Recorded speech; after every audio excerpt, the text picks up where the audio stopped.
Mary Collins pressed the envelope against the wooden cross, her fingers trembling in the October wind. She'd written 73 letters to her dead husband, 73 prayers scattered into silence. But this morning, something was different. Beneath the cross lay a folded note in handwriting she didn't recognize. "You're not alone out here." Her heart stopped. Someone had been reading her letters. Someone had been watching. Before we dive into this story of love loss and the stranger who changed everything, please hit that subscribe button and ring the notification bell. Just breathe through it. Stay with me until the very end. You won't believe how this unfolds. I've missed this. And comment below with Just your us city on so the I can open see road how again. far Mary's story travels across the world. Now let me tell you what really happened. By the power vested in God, me, I now Mary pronounce you Collins husband counted and wife. days now. 47 since the telegram. 47 since the words, "killed in action," turned her kitchen into a tomb. She stopped going to town after Mrs. Patterson's third casserole. Stopped answering when neighbors knocked. The farm didn't need much. Chickens fed themselves mostly, and the garden had gone to weeds weeks ago. James would have hated seeing it like this. James would have hated a lot of things about what she'd become. 3 weeks after they buried an empty coffin, Mary couldn't stand the silence anymore. Not the kind you could fill with crying or screaming. The other kind. The kind that pressed against your chest until you forgot how to breathe. She pulled out his writing desk. Found paper. "Dear James, I burned dinner tonight. The chicken, the one you always said I made better than your mother. I wasn't even trying to cook it, just left it on the stove and forgot. The whole kitchen filled with smoke, and I didn't even notice until the dog started barking. I can't remember what I did 5 minutes ago, but I remember everything about you. The scar on your thumb from fixing the fence. How you hummed when you thought no one was listening. The way you said my name in the morning all rough and warm. Is that fair? That you're gone, but I have to keep remembering." She folded it, kept it in the desk drawer. The next night she wrote another. "Dear James, your father came by today, wanted to talk about selling the farm. Said a woman alone can't manage it. Maybe he's right. Maybe I should move back east with my sister. Start over somewhere you've never been. But if I leave, where do I put you? You're in every room here. Every fence post you mended, every floorboard that creaks where you walked heavy. If I leave, do I lose you twice?" That one she kept too. By the third letter, the house felt too small for her grief. She needed to put it somewhere outside herself, or she'd break apart. The hill. James's hill. He'd taken her up there the night they married, spread a blanket under the oak trees, pointed out constellations like he was introducing her to friends. "That's where I'll find you," he'd said, "if we're ever apart." She'd laughed, called him sentimental. Now she'd give anything to hear him say it again. Mary climbed the hill at dusk, letter in her pocket. The wooden cross stood where his father had planted it, a memorial with no body beneath. She tucked the envelope underneath. "I don't know if you can hear me," she whispered. The wind pulled at her hair. "But I need to talk to you, James. I need you to know I haven't forgotten." The wind rustled through the oak leaves. For half a second, she let herself imagine it was him answering. She went back 3 days later. Then 4 days after that. Then every few days when the silence got too heavy. The letters piled up. She wrote about the farm falling apart without him. About waking up reaching for him. About the way grief sat in her chest like a stone she couldn't cough up. 10 letters, 20, 40. She never looked back at them. Couldn't. They were pieces of her heart she was leaving behind, little offerings to a God who'd already taken everything. By October, she'd written 73. That's when it happened. Tuesday morning, cold enough to see her breath. Mary climbed the hill out of habit, not planning to leave anything. Just needed to be somewhere that felt close to him. She knelt by the cross. A folded paper sat there, held down by a stone. Not hers. Wrong color, wrong paper, handwriting she'd never seen. Her hands shook picking it up. "You're not alone out here." Mary looked around wildly. Trees, fields, empty sky. Nothing moved except grass bending in the wind. Someone had been here. Someone had read her letters. Someone had answered. She ran. Didn't stop until she was inside with every door locked, note crumpled in her fist. She paced the kitchen for hours. A drifter maybe. Some nosy kid from town. Someone cruel enough to violate a widow's grief for entertainment. But the handwriting hadn't looked cruel. It looked careful. Deliberate. That night she barely slept. Lay there staring at the ceiling, James's pillow still on his side of the bed. Part of her wanted to never go back. To stop writing, lock her grief away where it was private. But another part, a part she didn't want to examine, needed to know who'd written that note. Needed to know she wasn't completely alone. 3 days she argued with herself. 3 days of feeling stupid for caring. Friday evening she climbed the hill again. Her letters were still there, weathered and worn. The stranger's note was gone. Mary knelt by the cross heart, hammering against her ribs. She pulled out 2 pieces of paper, one addressed to James like always, one for whoever had been reading them. Who are you? Why are you reading these? She left both and walked away fast before she could change her mind. 2 days. She checked the hill every evening, desperate, terrified she'd driven them away. Sunday evening she found her answer. I'm sorry. I didn't mean to intrude. Found your first letter by accident, sheltering from a storm up here months back.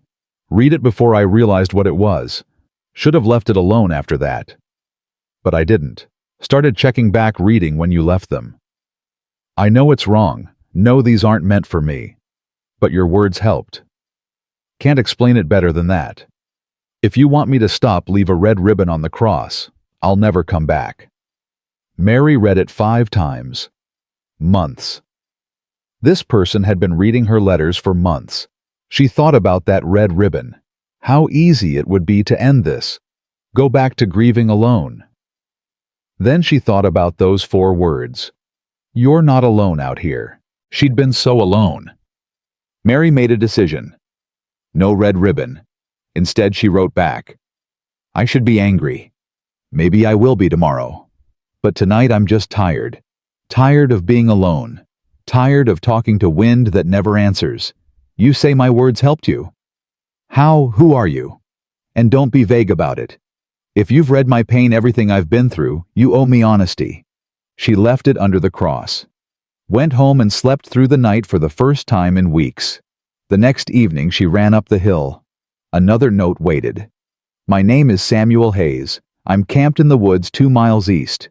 I was in the war, came back different than I left. Broken in ways that don't heal.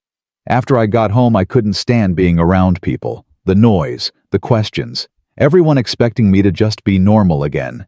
So I've been drifting, staying away from towns, away from everyone. I found your letters and read them because I was desperate to hear someone tell the truth. Everyone wants to pretend the war was glorious, that we're heroes, that everything's fine now. Your letters didn't pretend. You wrote about pain honestly, about loss, about how hard it is to keep breathing some days. Made me feel less crazy, less alone. I know that doesn't give me the right, but that's the truth you asked for. Mary sat down hard on the cold ground. Samuel Hayes, a soldier. Someone who'd been in the war that killed James. She should have hated him for that alone. But his words echoed something in her own chest. That desperate need to be seen, to not have to pretend everything was okay when everything was shattered. She pulled out her pencil, wrote on the back of his note. Were you there? In France? Did you know James? She didn't wait. Couldn't. Tucked the note under the cross and sat against the oak tree. Watched the sun set and stars come out one by one. The same stars James had shown her. Hours passed. Cold seeped through her coat. She was about to leave when she heard footsteps. Mary's heart jumped into her throat. She stood fast, suddenly aware how isolated she was, how dark. A figure emerged from the tree line, tall, broad-shouldered, limping slightly. He stopped when he saw her, went completely still. Neither moved. Then he spoke, voice rough, like he hadn't used it much. You're Mary. Not a question. And you're Samuel. He stepped closer. Moonlight caught his face. Weathered, scarred, eyes that had seen too much. Maybe 30, but he carried himself older. "You shouldn't be up here alone," he said. "Not safe." "Neither should you. Yet here we are."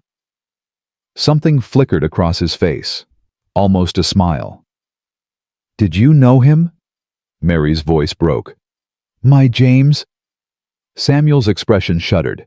He looked away, jaw working. "Yeah, I knew him." "Then tell me."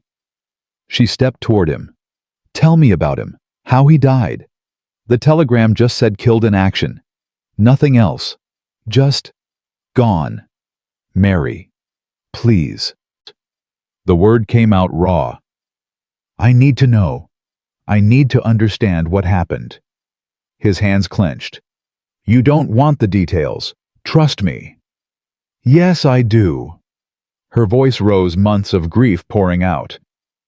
"Everyone tells me to move on, to accept it, to be grateful for what we had. But how can I move on when I don't even know what I'm moving on from? He was my husband. I loved him. I deserve to know." Samuel looked at her then. Really looked. Something broke in his expression. "You're right," he said quietly. "You do deserve to know. But not tonight. Not like this with you angry and me." He trailed off, shaking his head. "I'll write it down. Everything. Leave it under the cross tomorrow. But I can't say it out loud." Mary wanted to argue, demand he tell her now, but something in his face stopped her. Pain. Deep, bone-crushing pain that mirrored her own. "Okay. Tomorrow." He nodded, turned to leave. "Samuel." He paused. "Thank you. For writing back. For being honest. For not leaving me alone." His throat worked. "You were never alone. Even before I started leaving notes. You had James with you every word you wrote." Then he disappeared into the darkness. Mary didn't sleep. Lay in bed watching hours crawl by, imagining what Samuel would write, what truths she was about to learn. Terrified, but needing this more than anything. Dawn came. She dressed and climbed the hill. An envelope lay under the cross. Thick, multiple pages. Mary picked it up with shaking hands but didn't open it. Not yet. Needed to be somewhere safe. She carried it home, made coffee she wouldn't drink, sat at the kitchen table. James's empty chair across from her. "I'm going to read about how you died," she told the empty chair. "I'm scared, James, but I need to know."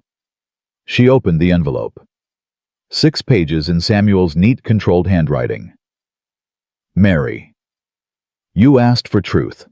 I'm giving you all of it. I'm sorry it took this long. I met James in basic training. We were both green, both terrified, both trying to hide it. He had this way about him, always smiling, always cracking jokes.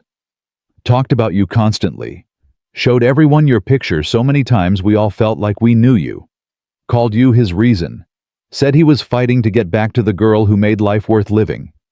We shipped out together. Same unit. James saved my life twice those first months. Once when I froze under fire, he dragged me to cover. Another time when I got separated, he came back when everyone else thought I was dead. I owed him everything. That last day, we were ordered to take a bridge. Intelligence said it was lightly defended. They were wrong. We walked into a trap. Fighting was brutal, taking heavy casualties pinned down. James and I were in the same foxhole trying to figure out how to get our men out. Then we saw him. One of ours wounded, caught in the open, screaming for help. I started to move. James grabbed my arm. "Too exposed," he said. "We'll both get killed." That soldier kept screaming. James looked at me. I saw him make the decision. Saw it in his eyes before he moved. "Tell Mary I love her," he said. Then he went over the top. He made it to the wounded soldier. Started dragging him back. Almost made it. Sniper got him. Single shot. Went down 20 feet from safety. I pulled him into the foxhole. He was still breathing, but I knew. I knew he wasn't going to make it. His last words were about you. Tell her, he said. Tell her she made my life worth living. Tell her not to stop living hers. Then he was gone. I'm sorry, Mary. Sorry I couldn't save him. Sorry I survived when he didn't. Sorry it took me months to get the courage to come near this place to tell you the truth. I've been carrying his last words like a weight, knowing I should deliver them, but being too much of a coward to face you. The soldier he saved lived. Name's Thomas Wheeler. He's home in Pennsylvania with his wife and 2 kids. James died so that man could have a life. I don't know if that makes it better or worse, but you deserve to know everything. I'm sorry. Samuel Mary read it 3 times before the words sank in through the fog. James died saving someone. Of course he did. That was who he was, always putting others first, always the hero. She should have felt proud, should have found comfort knowing he died doing something brave. But all she felt was rage. Rage at the war, rage at the commanders, rage at James for being so damn noble he got himself killed, rage at Samuel for surviving. She stood so fast her chair fell backward, grabbed her coat, stormed out up the hill, breath coming in harsh gasps. At the cross, she pulled out paper and wrote with furious, shaking hands. He died for nothing, some random soldier he didn't even know. Now I'm alone and he's dead and you're alive and none of it makes sense. Why him? Why not you? Why not the soldier he saved? Why did it have to be James? I hate this. I hate all of it. I hate that he's gone. I hate that you're here. I hate that reading this doesn't make me feel better. It makes me feel worse because now I know exactly how pointless his death was. Don't write back. Don't come here. I want to be alone. She left the note and ran back down the hill, tears blinding her. That night, lying in bed, guilt set in. Samuel hadn't killed James. The war had. And he'd been carrying James's last words for months, tormented, isolated, and broken in the woods. Just like her. Next morning, she climbed the hill before she could talk herself out of it. Her note was gone. In its place, one sentence. I understand. I'm sorry. Nothing else. No defense. No argument. Just acceptance. Mary sank to her knees. She pulled out her pencil, wrote on the back. I'm sorry too. I'm angry, but not at you. Come back, please. I don't want to be alone anymore. She left it and walked home, heart both lighter and heavier. 2 days passed. Then 3. Then a week. Mary checked every evening, desperate, worried she'd driven him away for good. On the 8th day, she found an envelope. Inside, a pressed wildflower and a note. I don't know if you're ready. I don't know if I am either. But if you're willing, I'd like to talk. Really talk. Not just through letters. I'll be at the cross tomorrow at sunset. If you come, I'll be there. If you don't, I'll understand. Samuel. Mary held the wildflower carefully, something warm unfurling in her chest for the first time in forever. Tomorrow at sunset. 24 hours to decide if she was brave enough to face the man who'd read her grief, who'd known her husband, who'd survived when James hadn't. 24 hours to decide if she was ready to stop being alone. But that night, something happened that changed everything. Mary woke to noise, banging, shouting. She grabbed James's rifle from beside the bed and crept downstairs. Through the window she saw torches. 3 men on horseback at the edge of her property. One was Deputy Morgan from town. The others looked like farmhands. "We know you're hiding someone," Morgan shouted. "Strangers been spotted in these woods. We're rounding up vagrants." Mary's blood went cold. Samuel. She threw open the door. "There's no one here." Widow Collins. Morgan tipped his hat, but his eyes were hard. "We've had reports. Campfires in the woods east of here. These are dangerous times. Can't have drifters lurking around a woman alone." "I haven't seen anyone." "Won't mind if we search then." It wasn't a question. Mary watched them ride toward the woods, torches bobbing in the darkness, toward where Samuel had said he was camped. She didn't think, didn't plan, just ran. Ran through the dark, through the fields, toward the woods. Branches whipped her face. She called his name. "Samuel, Samuel, they're coming." No answer, just whined through trees. She found the camp by accident. Small fire bedroll, a canvas tarp tied between trees. But no Samuel. Torches flickered in the distance, getting closer. Mary grabbed what she could. His pack the bedroll, kicked dirt over the fire. Then she heard it, a horse nearby snorting. Samuel's voice, low and urgent. "What are you doing?" He materialized from the shadows, eyes wide. "They're looking for you," she hissed. "Come on." "Mary, go home. This isn't your problem." "Like hell it isn't. Move." For a second, he just stared at her. Then he grabbed his horse's reins and followed. They made it back to her farmhouse minutes before the search party. Mary shoved Samuel into the root cellar behind the kitchen. "Don't make a sound," she whispered. Then she straightened her dress, smoothed her hair, and opened the door when Morgan knocked. "Find anything?" she asked sweetly. "Found a camp. Abandoned. Fresh." Morgan's eyes narrowed. "You sure you haven't seen anyone?" "Positive. Though I did hear something in the woods yesterday. Thought it was a bear."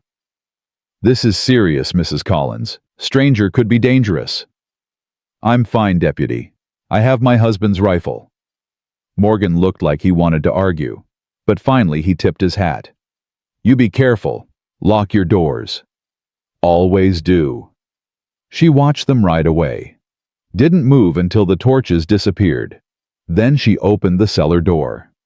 Samuel climbed out, covered in dust and cobwebs. "You didn't have to do that." "Yes, I did." "Why?" Mary looked at him. Really looked at him. This broken soldier who'd read her grief, who'd known her husband, who'd been kind when he didn't have to be. "Because you came back," she said simply. "Because you wrote back. Because I'm not ready to be alone again." Something shifted in Samuel's expression. Softened. "They'll be watching now," he said. "I should leave. Head west, find somewhere else." "No." "Mary! Stay!" The word came out fierce. "You can camp in the barn. It's warmer anyway, and safer. They won't search my property again tonight." "I can't ask you to." "You're not asking. I'm offering." She crossed her arms. "Besides, you promised to meet me at sunset tomorrow. I intend to hold you to that." Samuel studied her face. Then slowly he smiled. A real smile this time. "Okay," he said. "I'll stay." That night, Mary lay in bed, listening to the sounds of someone else on her property for the first time in months. The creak of the barn door. The soft nicker of Samuel's horse. Small sounds of life that meant she wasn't alone. The next evening, the sun painted the sky orange and pink as Mary climbed the hill. Samuel was already there, standing beneath the oak tree. He looked nervous. "Hi," she said, stopping a few feet away. "Hi." They stood there awkwardly. Two broken people who'd somehow found each other. "I don't know how to do this," Mary finally said. "Every time I look at you, I think about James, and it hurts." "I know.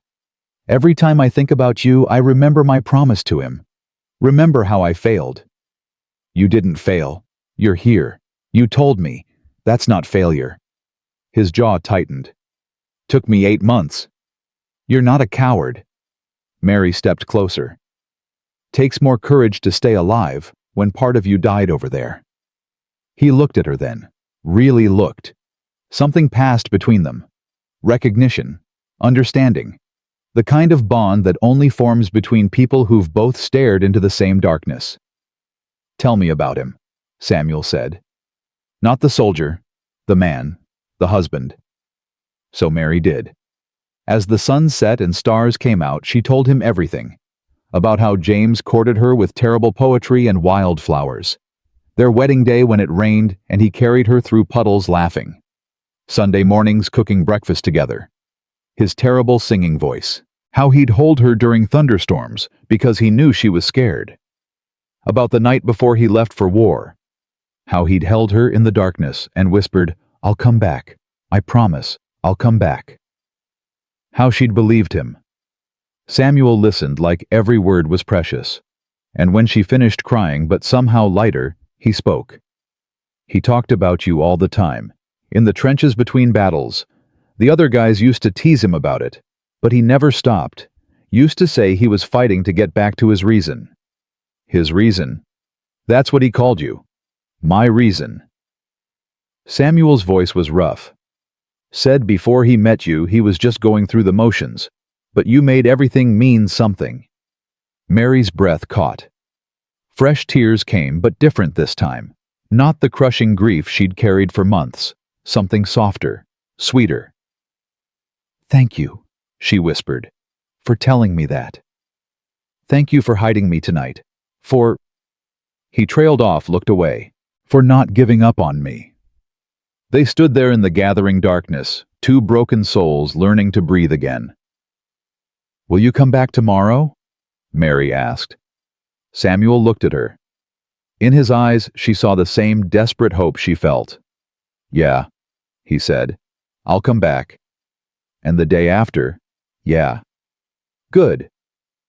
Mary turned to leave, then paused. "Samuel." "Yeah. I'm glad it was you who found my letters. I'm glad you wrote back." He didn't say anything. Didn't need to. His expression said everything. As Mary walked down the hill, the weight on her chest felt lighter. The silence wasn't as crushing. And when she looked back, Samuel was still standing there under the oak tree watching her go. Not a stranger anymore. Maybe not a friend yet. But something. Something new growing in the space where grief had been. That night, Mary sat at the kitchen table and pulled out fresh paper. But for the first time in months, she didn't write to James. "Dear Samuel, thank you for telling me about James's last moments, about what he said. It hurt to read, but I needed that hurt. Needed to know. I've been thinking about what you said, about how my letters helped you feel less alone. I think maybe your letters did the same for me. Maybe we've been saving each other this whole time without realizing it. Tomorrow I'll leave this at the cross like always. But maybe tomorrow you could come down to the house instead. I'll make coffee. We can talk like normal people instead of strangers passing notes in the dark. What do you think, Mary?" She folded the letter, climbed the hill one more time, and tucked it under the cross. The stars looked different tonight. Still the same constellations James had shown her. But somehow less lonely. Like maybe the universe wasn't quite as empty as she'd thought. The next morning, Mary found Samuel's reply. "Coffee sounds good. I'll be there at 8. One thing, though, I'm not good at being normal. Might never be again. If that's all right with you, then yeah. I'll come down." Samuel Mary smiled. Actually smiled. For the first time since the telegram arrived, something in her chest that wasn't just pain.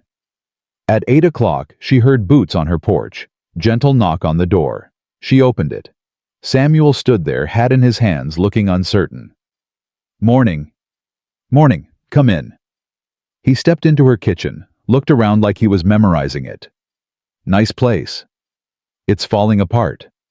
"Still nice." She poured coffee. They sat at opposite ends of the table, James's empty chair between them. For a moment neither spoke. Then Mary said, "Tell me something true." "About what?" "Anything. Something you haven't written in the letters. Something real." Samuel stared into his coffee cup. "I'm scared all the time. Every loud noise, every shadow. I wake up thinking I'm still there, still in the trenches. Sometimes I forget the war's over. I forget James is gone," Mary said quietly. "I'll turn to tell him something. Reach for him in bed. Take down 2 plates for dinner. Then I remember, and it's like losing him all over again." "Does it get easier?" "I don't know. Does it?" Samuel looked at her. "Maybe we're asking the wrong question." "What's the right question?" "Maybe it's not about easier. Maybe it's about whether you can survive it, whether it's worth surviving. And Mary held her breath. Is it? Samuel was quiet for a long time. Then, ask me again tomorrow. Will you be here tomorrow? Yeah. Then I'll ask. They drank their coffee in silence. But it was different than the crushing silence Mary had been living in. This silence had someone else in it. Someone who understood. When Samuel stood to leave, Mary walked him to the door. Same time tomorrow, she asked. Same time. He started to leave, then turned back. Mary, thanks for the coffee. And for this. For what? For not looking at me like I'm broken. You are broken, Mary said. So am I. Maybe that's okay. Something shifted in his expression, not quite a smile, but close. After he left, Mary stood in her kitchen. James's kitchen, their kitchen, and felt something she hadn't felt in 73 letters worth of grief. Not happiness, not yet, maybe not for a long time, but possibility. The possibility that maybe somehow life could mean something again. That maybe grief wasn't the only thing she had left. That maybe writing letters to the dead had somehow led her to someone still living. Someone who understood. Someone who came back. She walked to the window, watched Samuel disappear into the barn. The morning sun lit everything gold. The farm still needed work. The fences still needed mending. Her heart was still broken. But for the first time since that telegram arrived, Mary Collins thought maybe broken didn't have to mean finished. Maybe it just meant you had room to put something new. Samuel came back the next morning at 8, and the morning after that, and the one after that. Each time Mary made coffee. Each time they sat at opposite ends of the table with James's empty chair between them. Each time the silence felt a little less heavy. On the fourth morning, Samuel brought eggs from town. Thought you might be running low, he said, setting them on the counter. Mary stared at them. You went into town, early, before most folks were up. Samuel, if Deputy Morgan sees you. He won't. Samuel poured himself coffee like he'd done it 100 times. I'm careful. That's not the point. You're taking risks for eggs. You fed me yesterday, and the day before. Figure I should contribute something. Mary opened her mouth to argue, then stopped. Something about the way he said it, not charity, not pity. Just a simple exchange between two people sharing space. Thank you, she said instead. Welcome. They made breakfast together. Samuel scrambled the eggs while Mary toasted bread. It felt strange having someone else move through her kitchen. Strange, but not bad. Different. You're limping worse today, Mary said, watching him favor his left leg. Old wound. Acts up when rain's coming. Let me look at it. It's fine. Samuel. He turned spatula in hand. I've had worse. That's not reassuring. Mary pulled out a chair. Sit. Mary. Sit down before you fall down. He sat, reluctantly. Mary knelt beside him, rolled up his pant leg.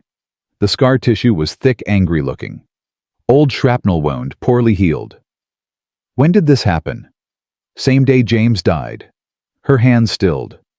You were wounded, and you still pulled him back. Wasn't thinking about it. Just did it. Mary looked up at him. His jaw was set, eyes focused somewhere else. Somewhere far away. Does it hurt all the time? Only when I use it. He tried to smile. Failed. That's a terrible joke. I know. She found liniment in the pantry, worked it into the damaged muscle. Samuel went rigid under her hands. Sorry, she murmured. Not your fault, just not used to being touched. Something in his voice made her pause.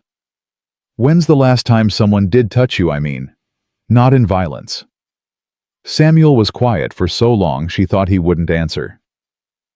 Can't remember, he finally said. After I came back, people either avoided me or tried too hard. The ones who tried too hard were worse somehow. All that pity in their eyes. I don't pity you. I know. That's why I keep coming back. Mary finished with the liniment, rolled his pant leg back down. When she stood, Samuel caught her wrist. Not hard, barely holding on. Thank you, he said. She looked at his hand on her wrist. Scarred knuckles, calluses, a working man's hand. James had hands like that. You're welcome. He let go. They ate breakfast in silence again. But Mary kept thinking about what he'd said, about not being touched, about coming back broken and everyone looking at him like he was glass about to shatter. The town's talking, she said suddenly. Samuel looked up. About you, me. Someone saw your horse in my barn. I'll move on. No. The word came out sharper than she meant. I'm just telling you. Mrs. Patterson came by yesterday. Asked a lot of questions about the helpful stranger I'd taken in. What did you tell her? That you're doing repairs on the farm, that you're passing through. Mary met his eyes. That it's none of her damn business. Samuel's mouth twitched, almost a smile. Bet she loved that. She brought another casserole. I think it was a bribe for information. Did you eat it? God, no. Fed it to the chickens. They wouldn't touch it either. This time Samuel did smile. A real one. It transformed his face, made him look younger. What? Mary asked. Nothing. Just, you made a joke. First one I've heard you make. She realized he was right. When was the last time she'd joked about anything? Don't get used to it, she said. But she was smiling too. The moment broke when someone knocked on the door. They both froze. Expecting anyone? Samuel asked quietly. No. Another knock. Louder. Mrs. Collins, it's Deputy Morgan. Samuel stood fast, coffee cup clattering. The cellar, Mary whispered. Not again. Samuel, please. He grabbed his hat and disappeared through the kitchen door. Mary counted to 10, smoothed her hair, and opened the front door. Morgan stood there with another man, older, well-dressed, cold eyes. Mrs. Collins. Morgan tipped his hat. This is Mr. Whitmore. He owns the land north of here. What can I do for you? Mary kept her voice pleasant. Whitmore looked her up and down in a way that made her skin crawl. I've heard you've taken in a vagrant. I've hired someone to help with repairs. A drifter with no ties to this town, no references, no history. Whitmore stepped closer. These are dangerous times, Mrs. Collins. A woman alone should be more careful. I appreciate your concern, but I'm not concerned. I'm warning you. His voice went hard. I've been trying to buy this property for 2 years. Your late husband refused to sell. Now you're here alone, barely keeping the place running, harboring strangers. Makes a man wonder about your judgment. Mary felt ice in her stomach. My judgment is fine. Is it? Because from where I stand, you're one bad decision away from losing everything. Bank's been patient about your late payments, but that patience has limits. How do you know about? I know everything that happens in this county. Whitmore smiled. It didn't reach his eyes. Get rid of your vagrant before something unfortunate happens. Is that a threat? It's advice. Take it or don't. He turned to leave, then paused. Oh, and Mrs. Collins.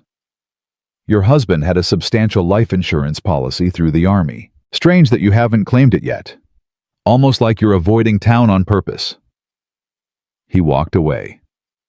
Morgan followed, throwing her an apologetic look. Mary shut the door, hands shaking. Samuel emerged from the cellar. I heard. He knows about the insurance money. How much? $5,000. Mary sank into a chair. Enough to pay off the farm, have money left over. But I'd have to go to the county office, fill out paperwork, face all those people. Why haven't you? Because the moment I claim that money, it makes it real. Her voice cracked. It means I'm accepting he's not coming back. That I'm a widow. That this is my life now. Samuel crouched in front of her chair. Mary. Look at me. She did. His eyes were steady. James isn't coming back. You know that. The paperwork doesn't change it. I know that. But there's knowing, and then there's accepting. And I can't. She couldn't finish. What if I went with you? Mary looked at him. What? To town, to the county office. I'll wait outside, stay out of sight. But you won't have to go alone. You just heard Whitmore. He's looking for any excuse to cause trouble. If he sees you with me, then we'll be careful. Samuel's jaw set. But you need that money, and I'm not letting some land-grabbing bastard intimidate you into losing your home. Something warm spread through Mary's chest. You barely know me. I know you well enough. He stood. I know you loved your husband enough to write 73 letters to him. I know you're stronger than you think, and I know you're not losing this farm. Mary stared at him. This broken soldier who'd been hiding in the woods reading her grief, learning her heart through words on paper. Okay, she whispered. We'll go tomorrow. Tomorrow. That night, Mary couldn't sleep. She kept thinking about Whitmore's cold eyes, his threats barely disguised as advice. The farm had been James's dream, his father's before him. 3 generations of Colin's blood in this soil. She wouldn't let some vulture take it. Around midnight, she heard footsteps outside. She grabbed the rifle, crept to the window. Samuel was sitting on the porch steps looking up at the stars. Mary opened the door quietly. Can't sleep either. He didn't turn. Old habit, used to have watch duty. Now my body just wakes up. She sat beside him, rifle across her lap. Thinking about tomorrow. Thinking about a lot of things. They sat in silence. Crickets sang.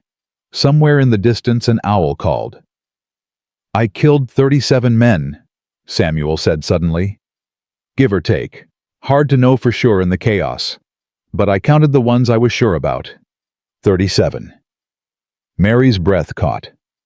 I don't know their names. Don't know if they had wives writing them letters. Kids waiting for them. Dreams they'd never get to live. His voice was flat. I just killed them because they were wearing the wrong uniform. Samuel, you asked me once if it gets easier, if the grief, the loss, all of it gets easier. He finally looked at her. I don't think it does. I think you just get used to carrying it. Like my leg. It hurts all the time, but I keep walking anyway. Mary set the rifle down, reached over and took his hand. He flinched, but didn't pull away. 37 men. She said quietly. And you saved at least that many. Including Thomas Wheeler. Including my James, even if it was only for a few more minutes. You gave him time to say goodbye. That doesn't balance the scales. Maybe it's not supposed to. Maybe that's what makes you human. Samuel's hand tightened around hers. They sat there on the porch steps, 2 damaged people holding on to each other in the darkness, and for a moment, the weight felt bearable. I'm afraid, he finally said. Of what? Of getting you in trouble, of Whitmore, of Deputy Morgan deciding I'm not worth the risk you're taking. He paused. Of you realizing I'm not worth it. You are worth it. How do you know? Because you came back. Because you kept writing. Because you're sitting here now instead of running. Mary squeezed his hand. Because I think maybe we need each other. Samuel looked at her, really looked. And something passed between them that Mary couldn't name, wasn't ready to name. We should sleep, he said. Tomorrow's going to be hard. Yeah. But neither of them moved. They sat there until the first gray light of dawn touched the horizon, hands clasped, sharing silence and warmth, and the fragile hope that maybe they could face tomorrow together. The next morning, Mary dressed carefully. Her best dress, the dark blue one James had liked. She pinned her hair up, put on her wedding ring, even though her finger had gotten thinner and it spun around. Samuel was waiting by the barn, with his horse saddled. "You clean up nice," she said. He'd trimmed his beard, combed his hair back. Almost looked respectable. Almost. "Don't get used to it." They rode together toward town. Samuel kept off the main road, cutting through back paths and tree lines, staying hidden. "I'll wait at the old church," he said when they reached town's edge. "You go do what you need to do. I'll be there when you're done." "What if—" "I'll be there, Mary." She nodded, swallowed her fear, and rode into town alone.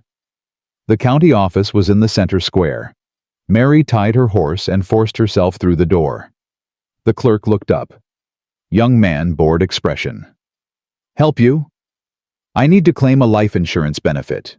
For my husband, Lieutenant James Collins." The clerk's expression shifted. Sympathy mixed with something else. Discomfort, maybe. "Right. Let me get the forms." He pulled out a stack of papers. Mary's hands shook, filling them out. Name, date of death, cause of death.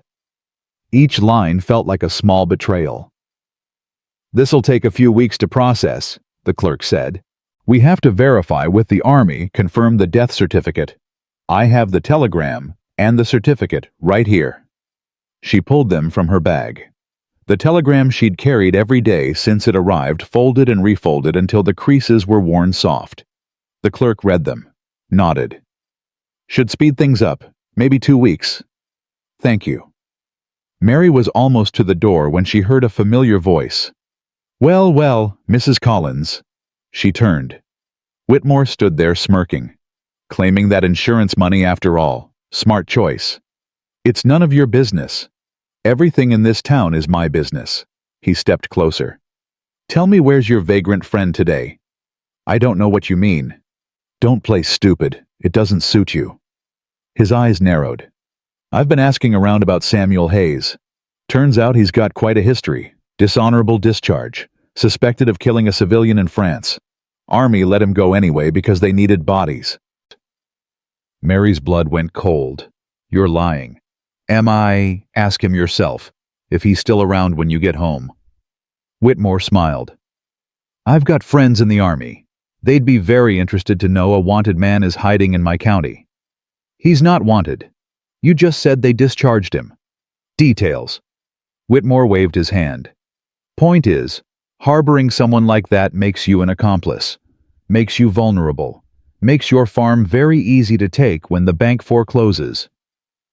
"The bank won't foreclose. I'm getting the insurance money." "Money takes time.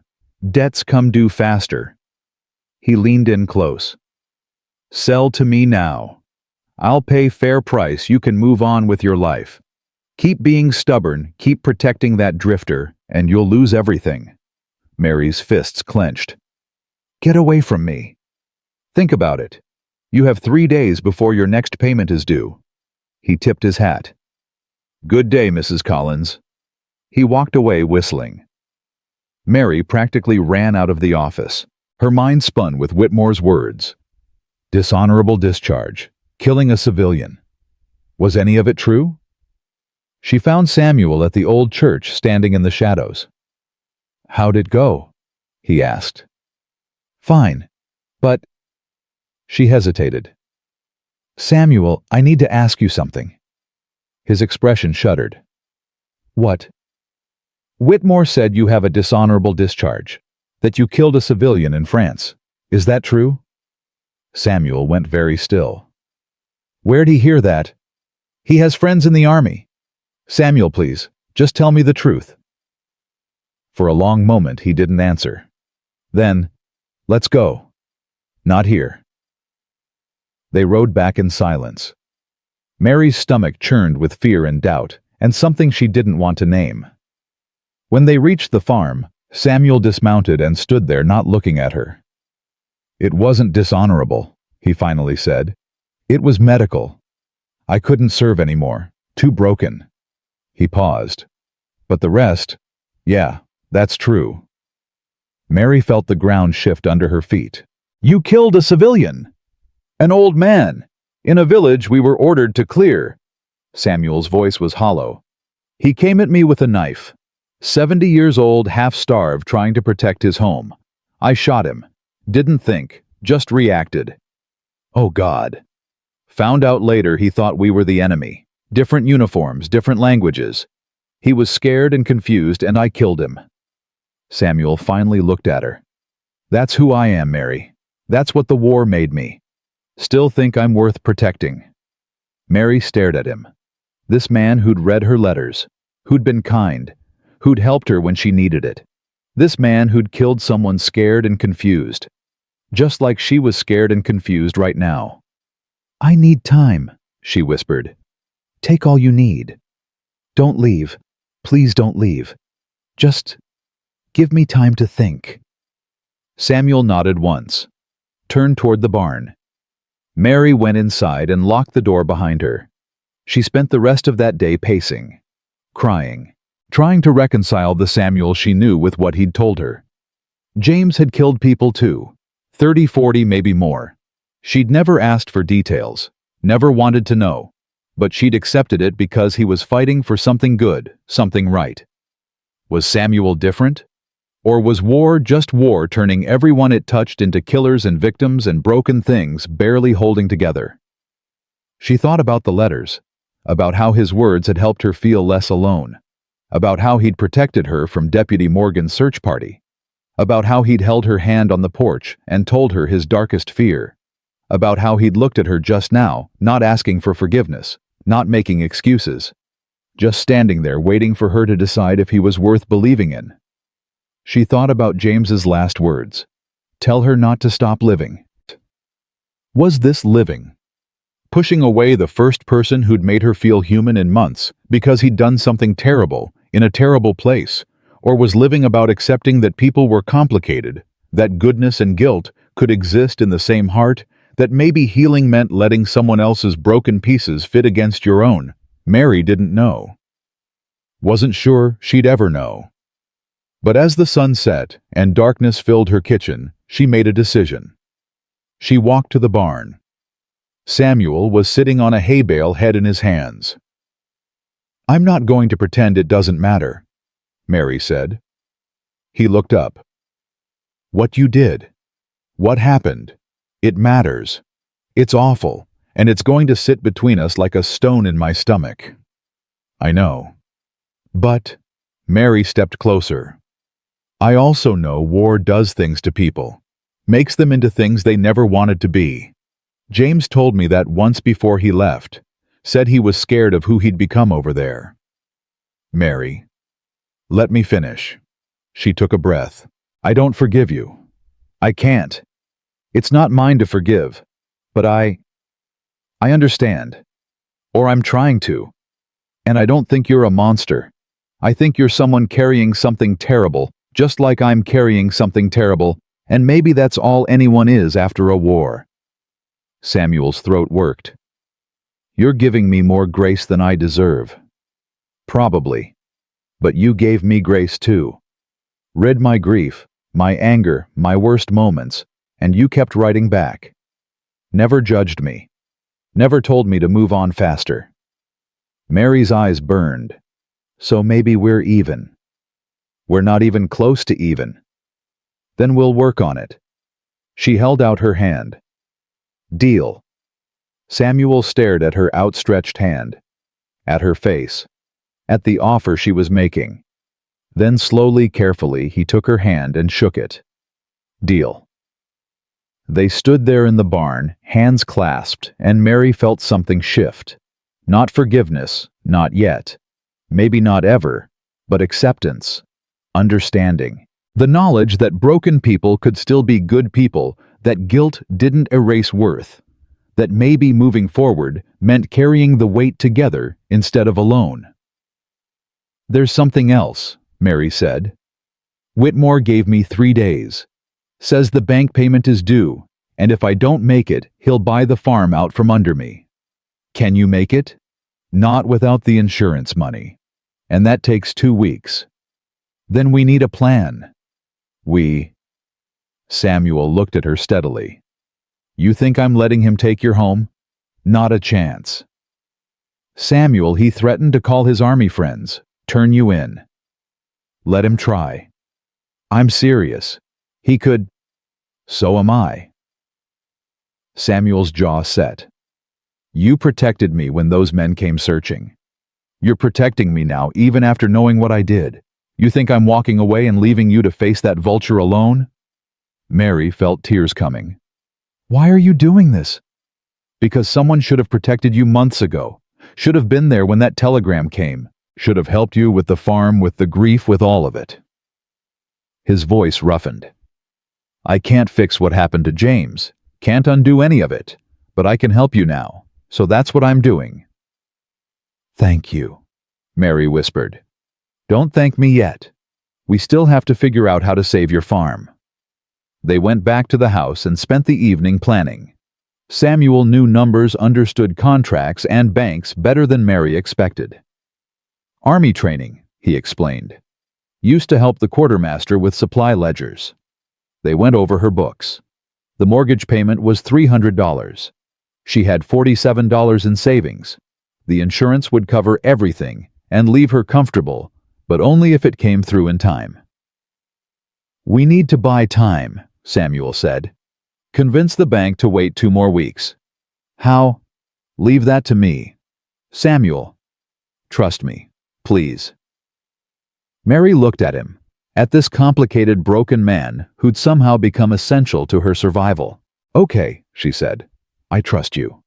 The next morning, Samuel disappeared before dawn.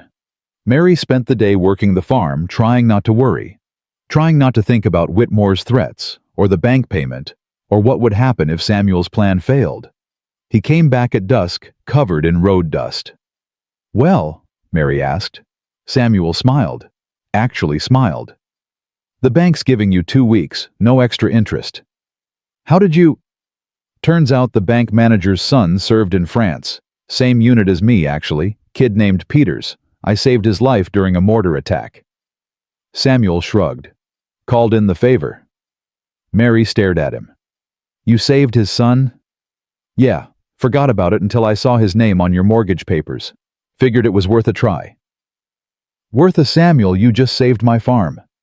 Not yet. We still need the insurance money to come through, but we bought time. Mary didn't think, just threw her arms around him. Samuel went rigid with surprise. Then slowly, carefully, his arms came up and held her back. They stood there in her kitchen, holding each other, and Mary felt something crack open in her chest. Something warm and terrifying, and absolutely not grief. She pulled back fast. Sorry, I just thank you. You're welcome. They looked at each other. The air between them felt different, charged.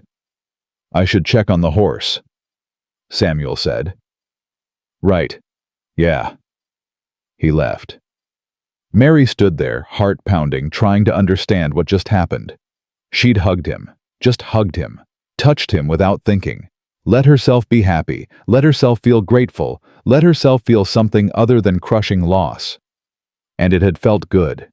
That terrified her more than anything. That night, Mary lay in bed and thought about James, about their life together, their love, their promises. She'd meant every word of her wedding vows. Till death do us part. But death had parted them. James was gone, and she was still here, still alive, still needing things death couldn't give her. She thought about the letters she'd written. 73 conversations with a ghost, pouring out her heart to someone who couldn't answer. And then Samuel had answered. A living person who listened, who understood, who stayed, even when it would have been easier to leave. Was that betrayal? Or was it exactly what James had wanted when he told her not to stop living? Mary didn't know. Wasn't sure she'd figure it out tonight. But as she drifted toward sleep, she realized something had shifted. The empty chair at her table didn't hurt quite as much. The silence wasn't quite as crushing. And when she thought about tomorrow, she felt something she hadn't felt in months. Curiosity about what came next. The 2 weeks passed faster than Mary expected. Samuel fixed the north fence, patched the barn roof, replanted half the garden. He worked from dawn until dusk, stopping only when Mary called him in for meals. They fell into a rhythm. Coffee at sunrise. Breakfast together. Then Samuel would head out to whatever project needed doing while Mary managed the house and chickens. Dinner at sunset. Sometimes they'd sit on the porch afterward, not talking, just existing in the same space. It felt almost normal. Almost like a life. That's what scared Mary most. On the 10th day, Mrs. Patterson showed up unannounced. Mary saw her coming up the road and felt her stomach drop. She glanced toward the barn where Samuel was working. "Stay inside," she called to him. "We've got company." Samuel disappeared into the shadows just as Mrs. Patterson's buggy pulled up. "Mary, dear." Mrs. Patterson climbed down carrying another casserole. "I haven't seen you in ages. Thought I'd check in." "I'm fine, Mrs. Patterson. Really." "Are you?" The older woman's eyes were sharp. "Because I've been hearing the strangest things. About a man staying on your property. About you going into town with someone. I hired help. For the farm." "Help?" Mrs. Patterson's mouth pursed. "Mary, I knew your husband. Knew his family. They were good people. Respectable. And here you are barely 6 months after his death living with some stranger. He's not living with me. He's staying in the barn." "That's hardly better. What would James think?" The question hit like a slap. Mary felt heat rise in her face. "James is dead," she said flatly. "He doesn't get to think anything anymore." Mrs. Patterson gasped. "Mary Collins, that's a terrible thing to say." "It's the truth. James is dead and I'm alive and I'm trying to survive. If that offends you, you can leave. I'm trying to help you, to protect your reputation." "I don't need protecting. I need people to leave me alone." Mary's hands shook. "Thank you for the casserole. Goodbye, Mrs. Patterson." She shut the door before the woman could respond, leaned against it, heart racing. Through the window, she watched Mrs. Patterson drive away, face pinched with disapproval. Samuel emerged from the barn. "She gone?" "Yeah." "You okay?" Mary laughed, but it came out harsh. No, I'm not okay. I'm tired of people judging me. Tired of being the poor widow everyone pities and gossips about. Tired of pretending I'm fine when I'm not." "You don't have to pretend with me." "I know." Mary looked at him. "That's the problem." "What do you mean?" She couldn't answer. Couldn't explain how easy it had become to lean on him, to need him to think about him first thing in the morning and last thing at night. Couldn't explain how guilty that made her feel. "Nothing," she said. "Forget it." But Samuel didn't forget. That evening after dinner, he brought it up again. "You're pulling away," he said. They were sitting on the porch, stars coming out overhead. "I'm not." "Mary, I can feel it. You barely look at me anymore. Won't let me help with things you used to let me help with. What changed?" "Nothing changed." "That's a lie." Mary stood up fast. "Don't. Don't what?" "Don't notice. Don't care."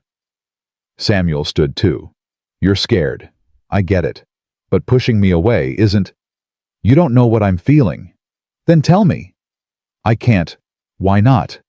"Because it's wrong." The words burst out of her. "Because James has been dead less than a year and I'm already—" She stopped. Couldn't say it. "Already what?" Mary turned away. "Forgetting him." Silence. Then Samuel's voice quiet. "You're not forgetting him." "Yes, I am. I go whole hours now without thinking about him. I laugh at things you say. I look forward to breakfast because you'll be there. Her voice cracked. "I hugged you the other day, and it felt good, and I hated myself for it." "Mary, he's only been gone 6 months, Samuel. 6 months. And I'm already moving on like he meant nothing." "That's not what's happening." "Then what is happening?" She spun to face him. "Because I don't understand it. I loved James. I love him still. But every day I feel him fading. Every day you become more real than he is. And that feels like betrayal." Samuel was quiet for a long moment. Then, "Can I tell you something?" "What?" "After James died, I wanted to die too. Not because of guilt, though there was plenty of that. But because I couldn't see the point anymore. Couldn't understand why I survived when better men didn't. So I stopped trying. Stopped eating much, stopped caring. Just drifted." Mary's breath caught. "Then I found your letters, started reading them, and something in your words made me want to keep breathing. Want to see what you'd write next. Want to understand how someone could love that deeply and lose that much and still keep going." He looked at her. "You saved my life, Mary. You just didn't know it." "Samuel, let me finish. You're not forgetting James. You're not betraying him. You're doing exactly what he asked. You're living. You're surviving. You're letting yourself feel things again." His voice roughened. "And yeah, maybe some of those feelings involve me. But that doesn't diminish what you had with him. It just means you're human." "It feels wrong." "I know, but wrong doesn't mean bad." Mary stared at him. At this complicated man who'd walked into her life through letters and grief and somehow become essential. "I don't know what to do," she whispered. "You don't have to do anything. You don't owe me anything. If you want me to leave after the insurance money comes through, I'll leave. But don't push me away because you feel guilty for being alive." "What if I want you to stay?" The question hung between them. "Then I'll stay," Samuel said simply. Mary felt tears coming. "What does that make us?" "I don't know. Does it have to be something?" "People will talk. People are already talking. Mrs. Patterson thinks I'm a disgrace." "Mrs. Patterson can mind her own damn business." Mary laughed despite herself, watery, broken, but real. "There," Samuel said. "That's better." "What is?" "You laughing. You should do it more." "Haven't had much to laugh about." "I know, but maybe that's changing." They looked at each other in the darkness. Something shifted in the air between them. Something Mary wasn't ready to name but couldn't ignore. "I'm scared," she admitted. "Of what?" "Of this, whatever this is. Of wanting something I shouldn't want. Of being happy when I should still be grieving." "Who says you should still be grieving?" "Everyone. The town, the church, Mrs. Patterson. They didn't lose James. You did. You get to decide how long you grieve. When you're ready to feel other things, not them." "But what if I'm not ready? What if I'm just broken and desperate and you're just here?" Samuel flinched. "Is that what you think?" "I don't know what I think anymore." He was quiet for a long time. Then, "Okay, I'll make you a deal." "What kind of deal?" "The insurance money should come through in the next few days. When it does, when your farm is secure and you don't need me anymore, I'll leave for a week. Go to the next county over, give you space. If after that week you want me to come back, leave one of your letters at the cross. If you don't, I'll keep going. Start over somewhere else."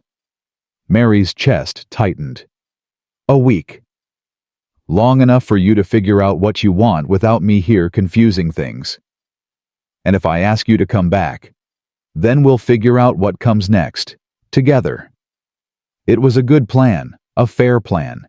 It gave her space to think, to breathe, to understand her own heart without the complication of Samuel's presence. "So why did it feel like losing something?" "Okay," she said. "Deal." They shook hands. His grip was warm, solid, real. "When will you leave?" Mary asked. "Soon as the money comes. Soon as I know you're safe." "You don't have to." "I do. Can't leave until I know Whitmore can't touch you." Mary nodded, didn't trust her voice. That night, lying in bed, she thought about Samuel's offer. A week without him. A week to remember who she was before letters and grief and broken soldiers. Part of her was relieved. Part of her was terrified. And part of her, a part she didn't want to examine, was already counting the days until she could ask him to come back. 3 days later, the insurance money arrived. Mary went to town alone, collected the check, took it straight to the bank, paid off the mortgage with enough left over to keep the farm running for a year. When she walked out of that bank, she owned her home free and clear for the first time since James died. She should have felt triumphant. Instead, she felt hollow. She found Samuel in the barn packing his few belongings into saddlebags. "It came through," she said. He looked up. "The money. All of it. Farm's paid off. Whitmore can't touch me now." "Good." Samuel cinched his bag closed. "That's good, Mary. You're really leaving." "That was the deal." "I know, but—" She trailed off. "But what?" Mary couldn't answer. Couldn't explain the panic rising in her chest, the sense that she was losing something vital. Samuel crossed to her, stood close enough she could see the scars on his face, the gray in his eyes. "1 week," he said gently. "That's all. Just 1 week to figure out what you want." "What if I already know?" "Then this week will be easy." But they both knew it wouldn't be easy. Knew that the moment he left, everything would feel different. "When are you going?" Mary's voice came out small. "Tomorrow morning. Early." "Okay." They stood there, not touching, not moving, just looking at each other. "Thank you," Mary finally said. "For everything, for writing back, for staying, for helping me save the farm." "You saved yourself. I just helped a little." "It was more than a little." Samuel smiled, sad around the edges. "Yeah, it was." That night Mary lay awake listening to the sounds of the farm. The horse in the barn, the chickens settling, the wind through the oak trees on the hill. Tomorrow Samuel would be gone. Tomorrow she'd be alone again. But this time the thought of being alone felt different. Not crushing, just empty. Like something essential had been removed.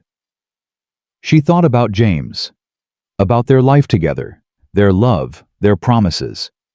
She thought about the 73 letters she'd written pouring out her heart to someone who couldn't answer. Then she thought about Samuel's letters, how he'd answered when no one else could, how he'd seen her pain and met it with his own, how he'd stayed even when staying was hard. Was that love, or just two broken people clinging to each other in the darkness? Mary didn't know. But she had 1 week to figure it out. Morning came too fast. Mary made coffee.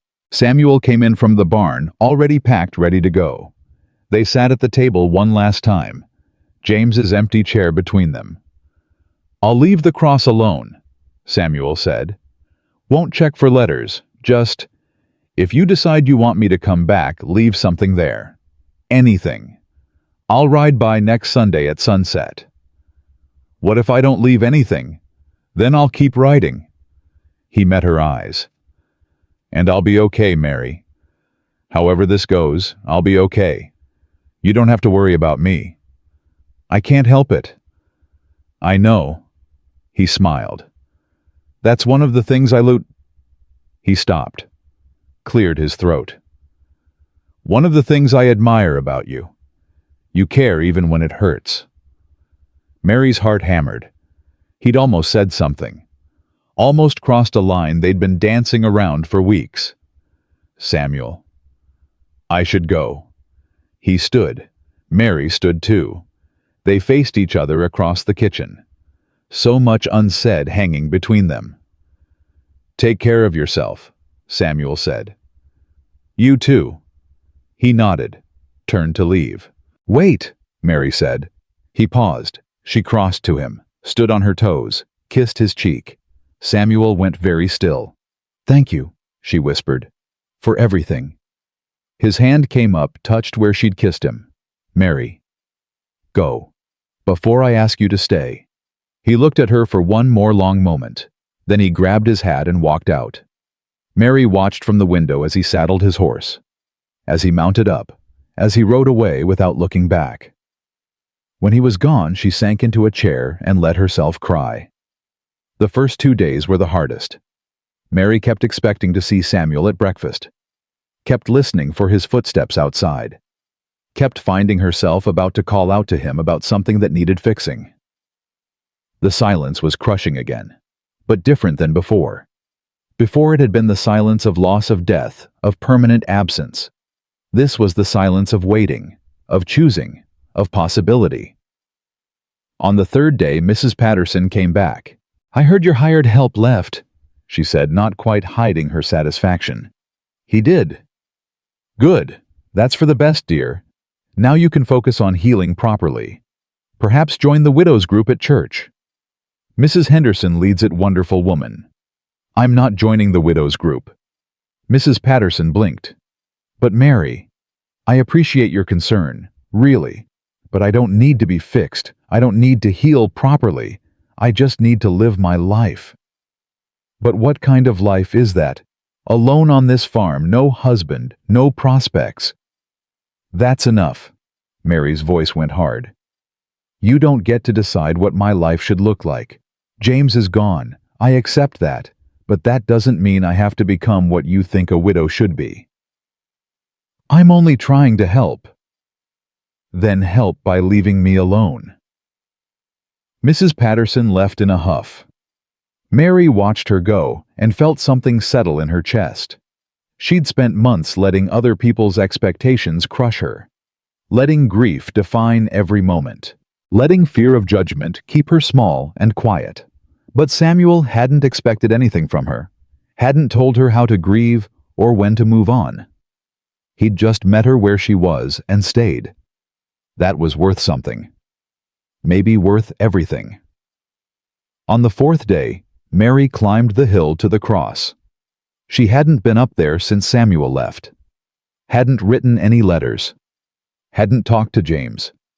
The wooden cross stood weathered and worn. Her old letters were gone, probably blown away by wind.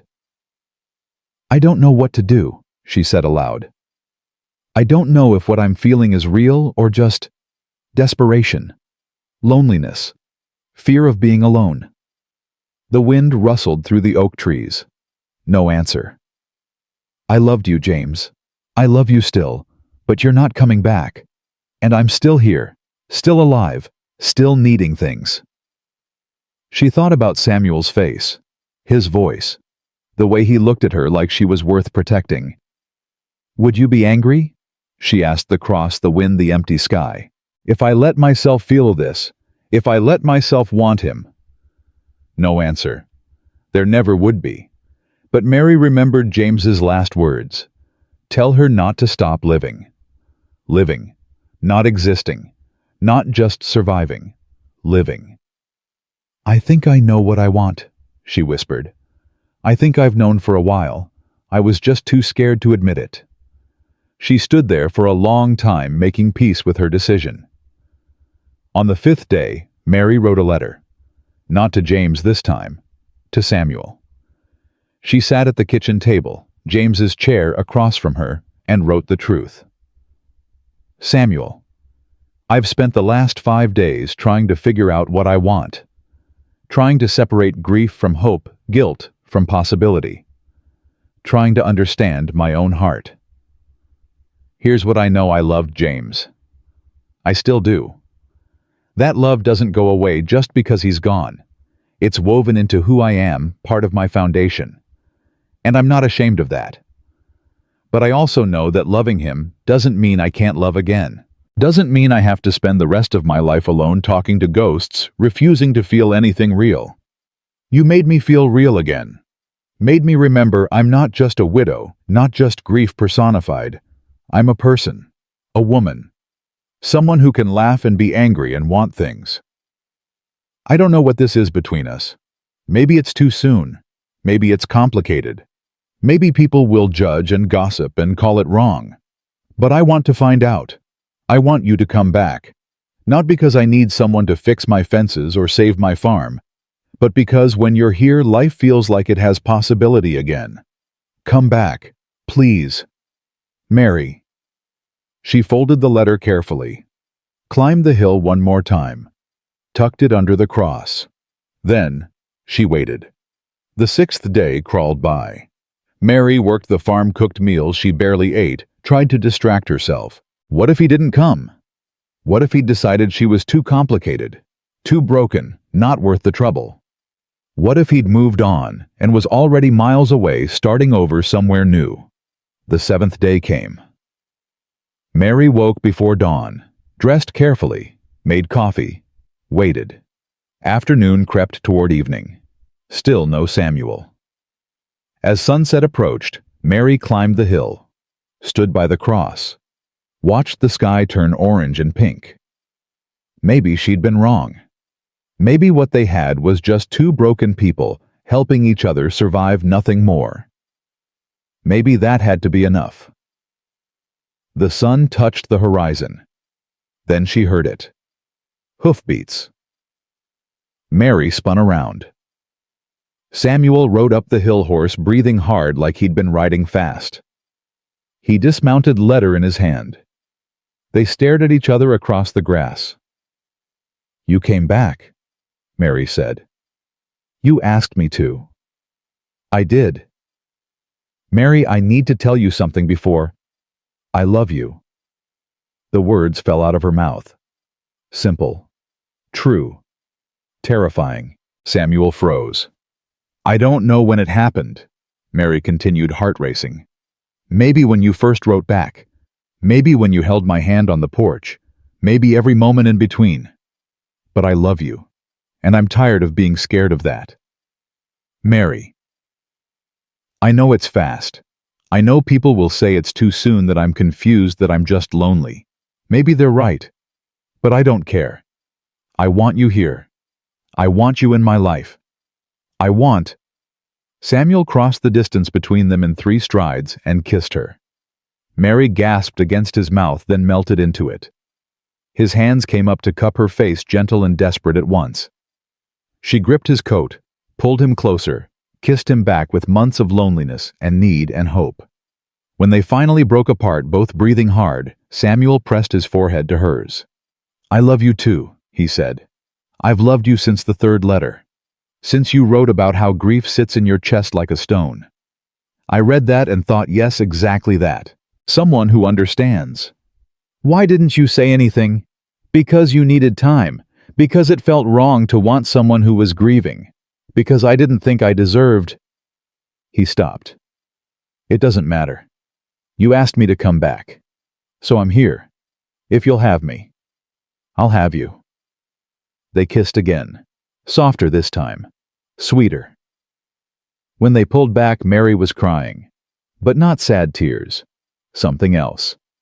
"What do we do now?" she asked. "I don't know. Figure it out together." "People will talk." "Let them. Mrs. Patterson will have a fit." "Good." Mary laughed. Actually laughed.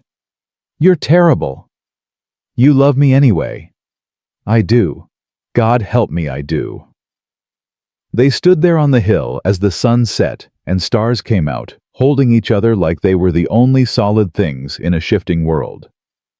"I'm still scared," Mary admitted. "Me too." "What if we're making a mistake?" "Then we'll make it together." Samuel pulled back to look at her. "But I don't think we are. I think this is right. I think this is what James wanted for you." "How do you know?"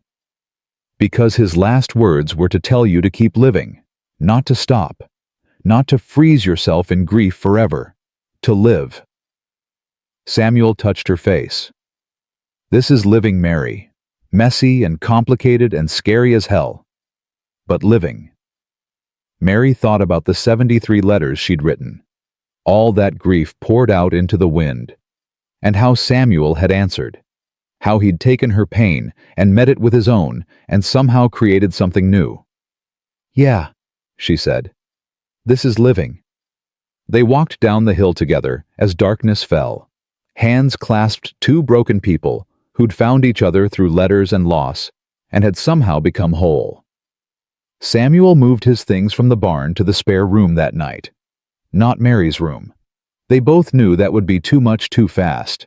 But having him in the house felt right in a way Mary couldn't explain. They ate dinner together at the kitchen table.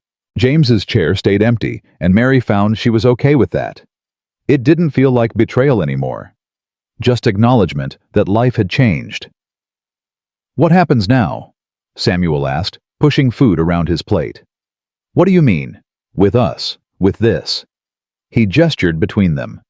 "Do we tell people, 'Keep it quiet. I don't want to make things harder for you'?" Mary thought about Mrs. Patterson's pinched face, about the way the town would whisper, about how they'd call her shameful, indecent, a disgrace to her husband's memory. "I don't care what they think," she said. "You say that now. I mean it. I spent 6 months letting other people's opinions crush me. I'm done with that." She reached across the table, took his hand. "You're here because I want you here. That's all that matters." Samuel's fingers tightened around hers.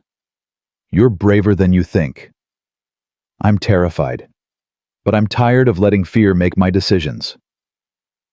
They cleaned dishes together. Samuel washed, Mary dried. It felt domestic, comfortable, like they'd been doing this for years instead of weeks. When they finished, Samuel hesitated by the door to his room. "Good night, Mary." "Good night." He started to leave, then turned back. "Can I ask you something?" "Anything." "Do you still write to him, to James?" Mary thought about the letters tucked away in her desk drawer, the ones she'd written but never left at the cross. "Sometimes, not as much. It's different now." "Different how?" "Before I was writing to stay connected, to keep him alive somehow. Now—" She paused, searching for words. "Now I write when I need to remember, when I need to tell him about something. But I'm not living in the past anymore." "Does he know about me?" "In the letters?" "Yes." "What do you tell him?" Mary met Samuel's eyes. "That you saved me. That I think he'd like you. That I'm trying to do what he asked and keep living." Samuel's throat worked. "Thank you. For that." "For what?" "For not making me feel like I'm replacing him. For understanding I could never do that even if I wanted to. You're not replacing him. You're something different. Something new." Mary crossed to him. "James was my first love. My young love. You're my second chance. My after. And that's okay." He kissed her forehead. Gentle. Reverent. "Get some sleep," he said. "Tomorrow's going to be interesting." He was right about that. The next morning, Deputy Morgan showed up before breakfast. Mary saw him coming and her stomach dropped. She glanced at Samuel, who was already moving toward the back door. "Don't," she said. "Don't hide anymore." "Mary." "I'm tired of you hiding. We're not doing anything wrong." She straightened her shoulders. "Stay." Samuel hesitated, then nodded. Mary opened the door before Morgan could knock. "Deputy?" "Mrs. Collins." Morgan's eyes flicked past her to where Samuel stood in the kitchen. "Heard Hayes came back." "He did. Mind if I come in?" "Yes, actually, I do mind. Say what you came to say." Morgan's jaw tightened. "There's been complaints about you harboring a vagrant, about impropriety." "Impropriety?" Mary's voice went flat. "You mean people are gossiping?" "I mean people are concerned. You're a widow. He's a drifter with a questionable past. It doesn't look right."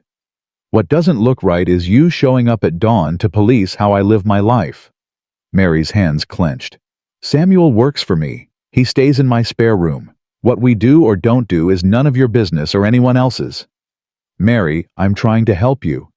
"No, you're trying to make everyone else comfortable. There's a difference." She stepped forward. "I appreciate that you're doing your job. But unless I've broken a law, I'd like you to leave." Morgan looked at Samuel. "You causing trouble, Hayes?" "No, sir." "You planning to?" "No, sir." "See that you don't." Morgan turned back to Mary. "I'm not your enemy here. But Whitmore's been making noise. Says he's going to the county sheriff, claim you're unfit to own property." Mary's blood went cold. "On what grounds?" "Moral grounds. Says a widow living with an unmarried man is evidence of poor judgment." Morgan lowered his voice. "I'm telling you this as a warning, not a threat. Whitmore wants your land, and he'll use whatever excuse he can find. Let him try. I own this farm free and clear. Ownership isn't the point. If he can get a judge to declare you morally unfit, he can challenge the deed. It's a long shot, but he's got money and connections. Morgan glanced at Samuel again. Just be careful, both of you. He left. Mary shut the door and leaned against it. He's right, Samuel said quietly. I should leave. No. Mary, if Whitmore can use me to take your farm. He can't. The farm is paid off. The deed is in my name. There's nothing he can do. Except drag you through court. Drag your name through mud. Make your life hell until you give up. Samuel crossed to her. I won't let that happen. So what you leave, you disappear. We pretend none of this matters. Mary's voice rose. I'm not doing that. I'm not giving up on this because some vulture wants my land. Then what do you suggest? Mary's mind raced. There had to be a way. Some way to protect the farm and keep Samuel here and not let Whitmore win. Then it hit her. We get married. Samuel froze. What? If we're married, it's not impropriety. It's just a man living with his wife. Whitmore can't use it against us. Mary, you can't be serious. Why not? Because. Samuel gestured helplessly. Because you just buried your husband. Because we've known each other 2 months. Because marriage is supposed to mean something. It does mean something. It means I'm choosing you. It means I'm not letting fear or gossip or some greedy bastard dictate my life. Mary grabbed his hands. I love you. You love me. Why shouldn't we get married? Because you deserve better than a desperate solution to a legal problem. What if it's not desperate? What if it's just practical? She squeezed his hands. Samuel, I know this is fast. I know it's unconventional. But when have we been conventional? We fell in love through letters to a dead man. We're already living together. Why not make it official? Because you deserve a real proposal. Flowers and romance and time to think about it. I don't need flowers. I need you. And I need to protect this farm. Mary's eyes burned. Please, say yes. Samuel stared at her. You're really asking me to marry you? I am. You're insane. Probably. This is the worst proposal I've ever heard. Is that a yes? Samuel laughed. Actually laughed. Yes, God help us both, yes. Mary threw her arms around him. He lifted her off her feet, spinning her once before setting her down. We're really doing this, she said. Apparently. People are going to lose their minds. Let them. They kissed, and Mary felt something settle in her chest. This was right. Unconventional, rushed, probably crazy, but right. When? Samuel asked. Soon as possible. Today, if we can manage it. Today, Mary. The faster we do this, the less time Whitmore has to cause trouble. She pulled back. There's a justice of the peace 2 towns over. We could ride there now, be married by afternoon. You want to elope. I want to protect what's mine, and you're mine now, so yes, let's elope. Samuel shook his head, but he was smiling. You're something else, you know that. Is that a problem? No, it's why I love you. They packed fast. Mary changed into her nicest dress, the dark green one she'd worn to church before James left for war. Samuel brushed the road dust off his coat, combed his hair back. They looked at each other in the kitchen, both dressed up, both about to do something irreversible. Last chance to back out, Samuel said. Not a chance. You. Where you go, I go. They rode out before anyone could see them leave. The justice of the peace was an elderly man named Tucker who'd married half the county over the years. He took one look at them and raised an eyebrow. You two running from something? Getting married, Mary said. Can you help us? Tucker studied them. How old are you, miss? 26. Old enough. And you? He looked at Samuel. 31. Either of you married to someone else? I'm a widow. He's never been married. You got witnesses. They looked at each other. They hadn't thought about witnesses. My wife can stand in, Tucker said. And my clerk. That'll make it legal. He pulled out papers. Need you to sign here and here. Marriage license is $5. Mary paid. Her hands shook, signing her name. Mary Elizabeth Collins, soon to be Mary Elizabeth Hayes. Samuel signed next to her, his handwriting neat and careful. Tucker's wife came in, a plump woman with kind eyes. The clerk followed, looking bored. Ready? Tucker asked. Mary looked at Samuel, his gray eyes steady, certain. Ready? She said. The ceremony took 5 minutes. Tucker read from a small book, asked them to repeat vows, pronounce them husband and wife. You may kiss the bride, he said. Samuel kissed her, soft and sweet and full of promise. Congratulations, Tucker said. You're married. Try to make it last. They walked out into the afternoon sun as husband and wife. We just did that, Mary said. We did. I'm married. So am I. They looked at each other and started laughing, giddy, disbelieving laughter. Mrs. Hayes, Samuel said, testing it out.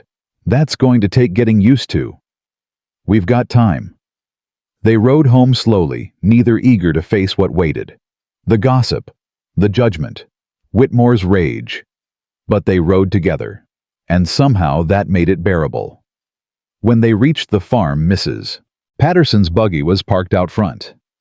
Of course she is, Mary muttered. They dismounted. Mrs. Patterson emerged from the porch, face pinched with disapproval. Mary Collins, I need to speak with you about... She stopped, stared at Samuel. What is he still doing here? His name is Samuel Hayes, Mary said calmly. And he's here because he's my husband. Silence. Mrs. Patterson's face went through several colors. You're what? My husband.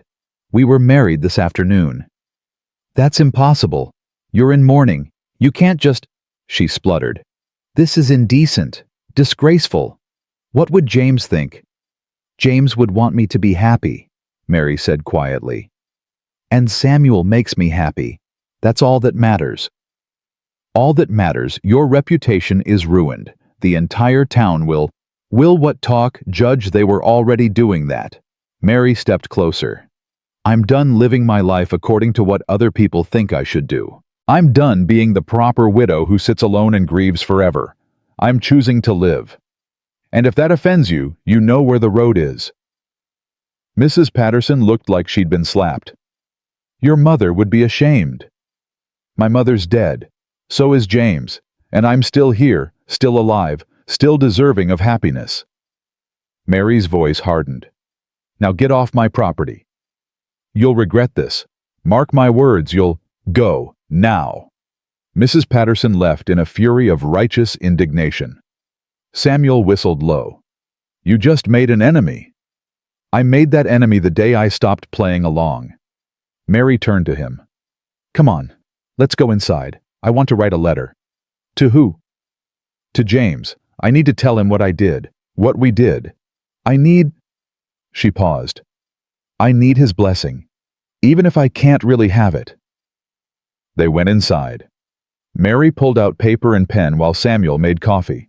She stared at the blank page for a long time before she started writing. Dear James, I got married today. To Samuel Hayes, the soldier who served with you, the one who's been reading my letters, the one who told me about your last words. I know this seems fast. I know people will say it's too soon, that I'm dishonoring your memory. Maybe they're right, but I don't think so. Samuel isn't you. He'll never be you. But he's good James.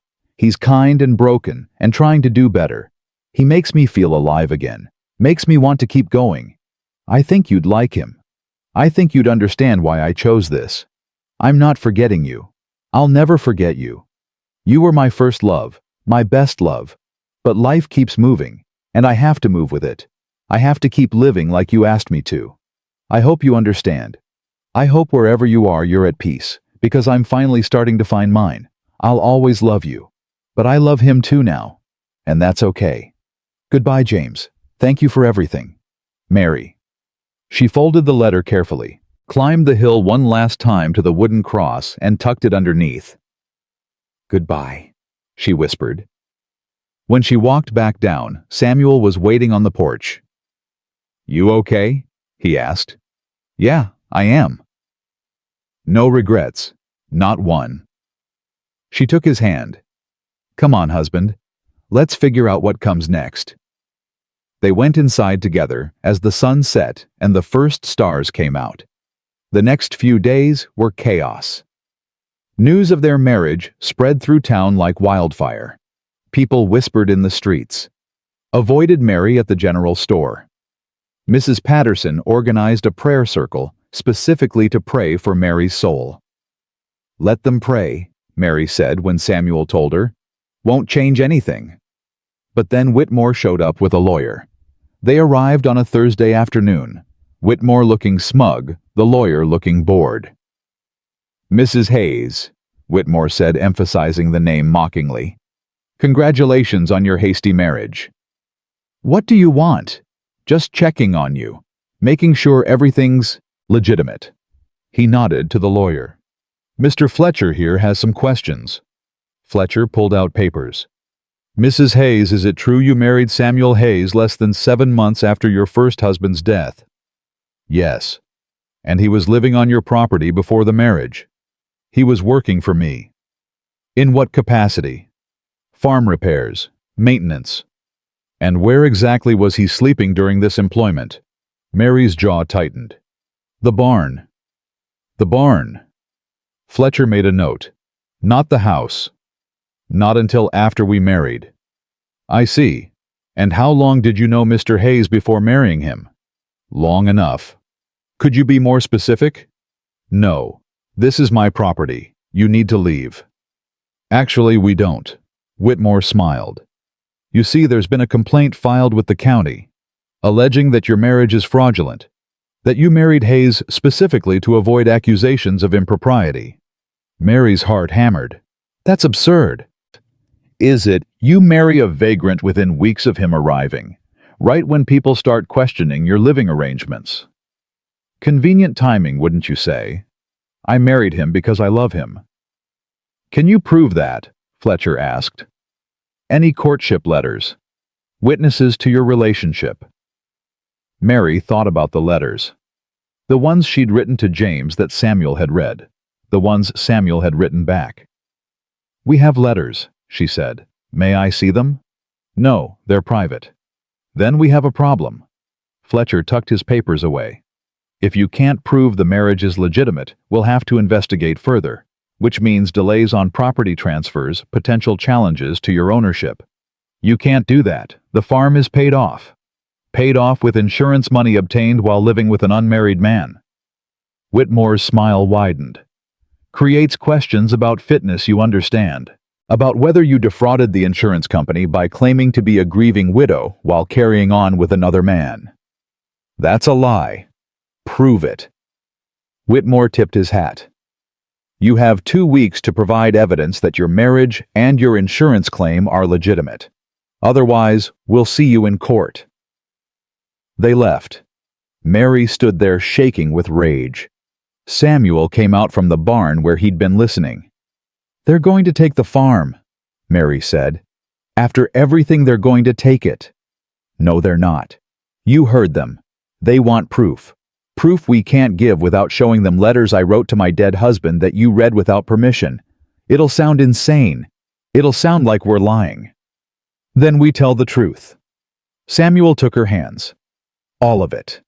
How I found your letters. How I wrote back. How we fell in love through words on paper. It's unconventional, but it's real. They won't believe it. They might. People have fallen in love in stranger ways. Samuel. Mary. Listen to me. We didn't do anything wrong. We fell in love. We got married, that's all. And I'm not letting some greedy bastard twist that into something dirty. What if it's not enough? Then we'll figure something else out. But we're not giving up. He pulled her close. You fought for this farm. For us. For the chance to keep living. I'm not letting Whitmore take that away. Mary held on to him, drawing strength from his certainty. Okay, she whispered. We fight.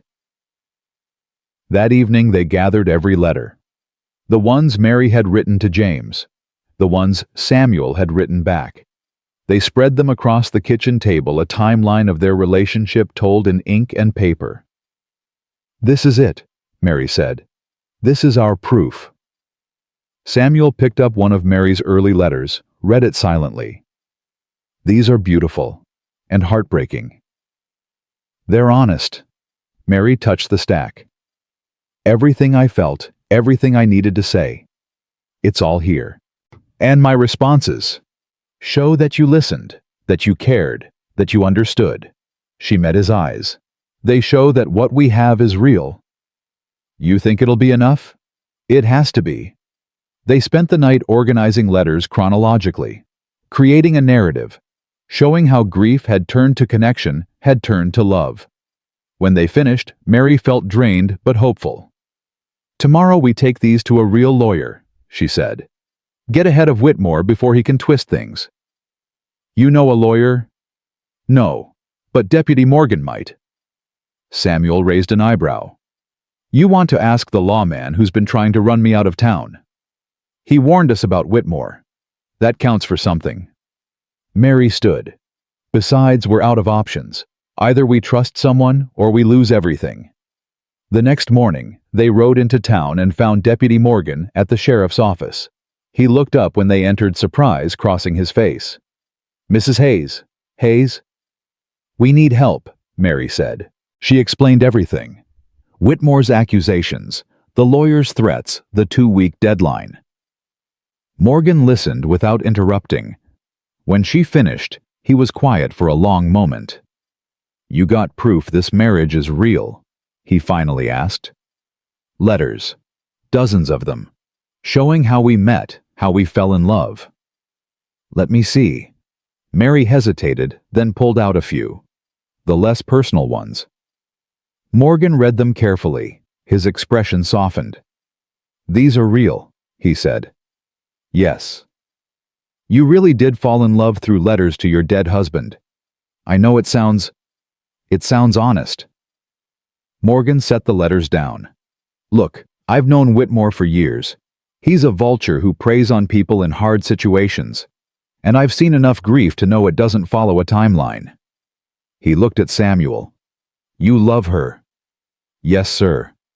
Enough to fight for her. Every day for the rest of my life. Morgan nodded. There's a lawyer 3 towns over. Name's Margaret Chen. She handles property disputes and she's good. Doesn't back down from bullies. He wrote down an address. Tell her I sent you. She owes me a favor. Mary took the paper, eyes burning. Thank you. Don't thank me yet. This is going to get ugly before it gets better. Morgan stood. But for what it's worth, I believe you. And I think what you two have is worth fighting for. They left the sheriff's office with something they hadn't had before, hope. That afternoon, they rode to see Margaret Chen. She was a sharp-eyed woman in her 40s who listened to their story without judgment. Whitmore's playing dirty, she said when they finished. Trying to intimidate you into selling, but he doesn't have a real case. He has a lawyer, Mary said. Fletcher? He's all bark, no real legal standing to challenge your ownership or marriage. Chen tapped her desk. But we need to be proactive. File a preemptive motion showing the marriage is legitimate. Get character witnesses. Build your case before he builds his. We have the letters. Good, that's good. We'll use those. Chen looked at Samuel. And we'll need your military records. Proof of service. Proof you're who you say you are. Samuel shifted uncomfortably. About that. What? My discharge was medical, not dishonorable. But there were complications. An investigation into a civilian death. Were you charged? No, but it's in my file. Chen's expression didn't change. We'll deal with it. Full transparency is better than letting Whitmore dig it up and use it against you. She pulled out papers. I'll need both of you to sign retainers. This is going to cost money. Mary thought about the insurance money, the nest egg that was supposed to keep her comfortable for years. How much? $200 up front, more if it goes to court. $200, a fortune. But what choice did they have? Done, Mary said. They signed the papers. Chen promised to file motions by end of week. Riding home, Samuel was quiet. What are you thinking? Mary asked. That I'm costing you everything. Your reputation, your money, your peace. You're not costing me anything. You're the reason I have something worth fighting for. Mary. I mean it. Before you, I was just existing, going through motions, waiting to die so I could join James. You gave me a reason to keep living. She reached over, took his hand. So whatever this costs, it's worth it. Samuel squeezed her hand. I don't deserve you. Good thing I didn't ask what you deserve. I just took what I wanted. He laughed. Pushy woman. You married me knowing that. Best decision I ever made. They rode home as the sun set, hands clasped, facing an uncertain future together. Because together was all that mattered now. Margaret Chen moved fast. Within 3 days, she'd filed motions with the county court, requested Samuel's military records, and scheduled depositions. Mary and Samuel spent hours going through their story, practicing their testimony, preparing for what Chen called the hardest fight of your lives. On the 4th day, a man showed up at the farm. Tall, thin, nervous-looking. He stood at the gate like he was afraid to come closer. Mary saw him from the kitchen window. Samuel, someone's here. Samuel looked out, then froze. Christ. Who is he? Thomas Wheeler. Samuel's voice went hollow. The man James died saving. Mary's heart stopped. She moved to the door, opened it slowly. The man at the gate saw them and raised one hand in an uncertain wave. Mr. Hayes, he called. Samuel Hayes. Samuel stepped onto the porch.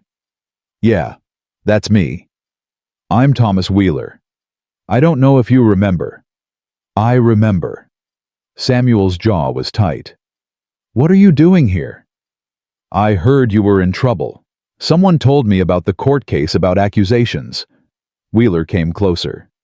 I wanted to help, if I can. Mary descended the porch steps. How did you know where to find us? Asked around. Wasn't hard once I got to the right county. Wheeler looked at Samuel. I've been trying to find you for months.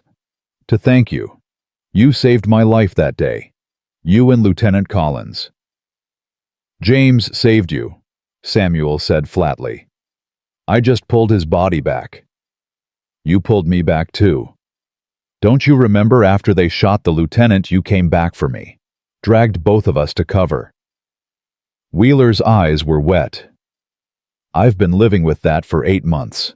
Knowing 2 men risked everything so I could go home to my wife and kids. Samuel said nothing. Mary stepped forward. I'm Mary, James's widow. Wheeler's face crumpled. Mrs. Collins, I'm so sorry. I'm so goddamn sorry. If I hadn't been in that field, if I'd been more careful. Stop, Mary said gently. It wasn't your fault. James made a choice. So did Samuel. You don't have to carry that. But I do. Every day. Wheeler wiped his eyes. That's why I'm here. When I heard someone was trying to take your farm, trying to say your marriage wasn't real, I thought maybe I could help. Be a witness or something. Tell them what kind of man Samuel Hayes is. Samuel's throat worked. You don't have to do that. Yeah, I do. You gave me my life back. Let me give you something in return. Mary looked at Samuel, saw the emotion he was trying to hide. Come inside, she said. We'll make coffee. You can tell us everything. Wheeler stayed for 3 hours. He told them about his wife, his 2 daughters, the farm he'd gone back to in Pennsylvania, about the nightmares he still had, the guilt that woke him at 3 in the morning, about how he'd tried to find Samuel through army channels, but had been told Hayes didn't want to be found. "I thought you hated me," Wheeler said. "Thought you blamed me for the lieutenant's death." "I blamed myself," Samuel said quietly. "Still do most days." "You shouldn't. You're a hero." "Both of you were." "Heroes don't survive when better men die." Wheeler leaned forward. "My oldest daughter is 6. Her name is Caroline. She drew me a picture last week of our family all holding hands. She wouldn't exist if you and Lieutenant Collins hadn't come for me that day. Neither would my youngest Emma." His voice broke. "You gave them life." "That's not nothing." Samuel stared at his hands. Mary reached over, laced her fingers through his. "Will you testify?" she asked Wheeler. "Tell the court who Samuel is." "Yes, ma'am. Whatever you need." "It might get ugly. They'll ask about the civilian death, about the investigation." Wheeler's expression hardened. "Let them ask. I was there. I know what happened." Samuel looked up sharply. "You were there." "In the village. I saw what happened with the old man. Saw him come at you with that knife. Saw you had no choice." Wheeler met Samuel's eyes. "You think you murdered someone. But what I saw was a soldier defending himself against an attack. That's not murder. That's survival. The man was 70 years old, confused, scared. And you were 29 and terrified and fighting a war that made everyone scared and confused." Wheeler's voice was firm. "You're not a killer, Hayes. You're someone who did what he had to do to stay alive. There's a difference." Samuel's eyes burned. He looked away. Mary squeezed his hand. "Thank you, Mr. Wheeler, for coming, for caring. Call me Thomas, and thank you for letting me help. I've needed to do this for a long time." Thomas Wheeler left with a promise to return for the hearing. After he was gone, Samuel sat at the kitchen table with his head in his hands. "You okay?" Mary asked. "He named his daughters. He named them, and now I can't stop thinking about how they'd never have existed if James hadn't been exactly who he was, brave and selfless and good." Mary knelt beside him. "Samuel, you saved that man too. You pulled him to safety. You gave those little girls a father. That matters. It doesn't bring James back. No. But it means his death meant something.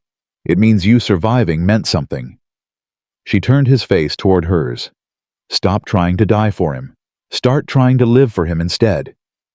Samuel pulled her close, buried his face in her shoulder. She held him while he shook with silent tears this broken soldier who carried so much weight. "I love you," she whispered. "And I need you to believe you're worth saving. Because you are. I'm trying. I know. Keep trying." The hearing was scheduled for 2 weeks later. Margaret Chen spent that time building their case, gathering witnesses, preparing evidence. She brought in the justice of the peace who'd married them, the bank manager whose son Samuel had saved, Deputy Morgan who testified about finding Samuel living honorably on Mary's property, and Thomas Wheeler who told the story of James's sacrifice and Samuel's heroism with tears streaming down his face. Mary and Samuel testified last. The courtroom was packed. Half the town had shown up to watch. Mrs. Patterson sat in the front row looking vindicated. Whitmore lounged beside his lawyer, smirking. Mary took the stand first. Chen walked her through everything. How she'd started writing letters to James, how Samuel had found them, how they'd begun corresponding.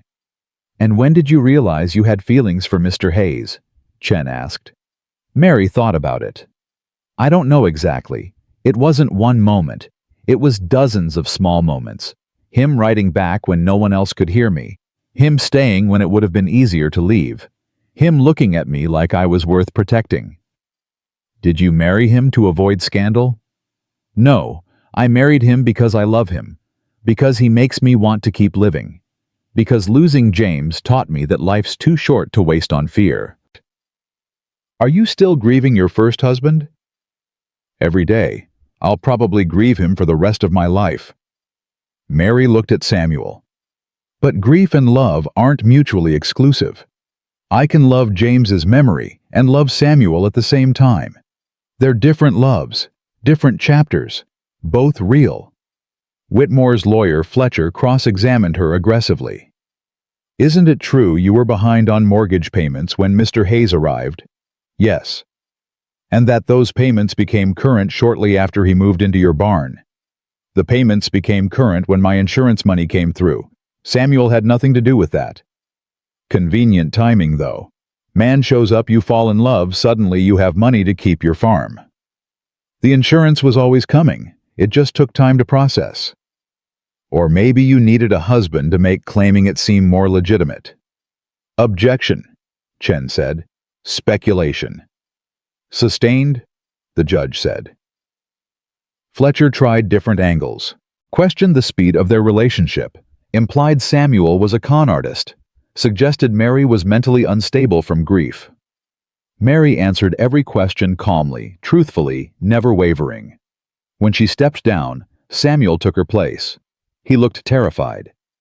Mary had never seen him scared like this, not even when Deputy Morgan's men had searched the property. Chen started with easy questions. His name, his service record, his injuries. Then she got to the hard part. Mr. Hayes, is it true you were investigated for killing a civilian in France? Yes. Can you tell the court what happened? Samuel's hands gripped the armrests. We were clearing a village. Standard procedure. An old man came out of a building with a knife. He was shouting in French. I didn't understand what he was saying. He came at me and I shot him. Did you know he was a civilian? Not at first. He wasn't wearing a uniform, but neither were a lot of enemy combatants. I thought he was a threat. And later, when you found out? Later, I found out he was 72 years old. A farmer. He'd thought we were the enemy. He was defending his home. Samuel's voice cracked. I killed a man who was just scared and confused. Were you charged with a crime? No. The investigation cleared me, said it was a justified shooting under combat conditions. But you don't believe that? No, ma'am, I don't. Chen nodded. Mr. Hayes, why did you marry Mary Collins? Samuel looked at Mary. Because she saved my life. How? I was dying inside. Couldn't see a reason to keep going. Then I found her letters and read her grief and realized I wasn't alone. Someone else was suffering too. Someone else was trying to figure out how to keep breathing. He paused. Her words gave me hope. Then she gave me a chance. And then she gave me love I didn't think I deserved. I married her because I love her more than I thought I could love anything. Do you expect financial gain from this marriage? No, ma'am. I came with nothing. I'll leave with nothing if that's what she wants. I'm just grateful for every day she lets me stay. Fletcher's cross-examination was brutal. He hammered Samuel about the civilian death, about his medical discharge, about showing up at Mary's farm with no money and no prospects. Isn't it true you're a drifter who saw an opportunity and took it? No, sir. A grieving widow isolated on a farm, desperate for help. Easy target for a con. I never conned anyone. Just happened to fall in love with a woman who owned valuable property. I fell in love with a woman who wrote the most honest words I'd ever read. The property had nothing to do with it. But it's a nice bonus. Objection. Chen stood. Counsel is badgering the witness. Sustained. Move on, Mr. Fletcher. Fletcher tried to rattle Samuel, but Samuel held steady, answered every question, never getting defensive, never losing his temper. When he stepped down, Mary could see he was shaking. The judge called a recess. Mary and Samuel sat with Chen in a side room. You both did well, Chen said. Really well. The letters helped. Wheeler's testimony helped. Now we wait. How long?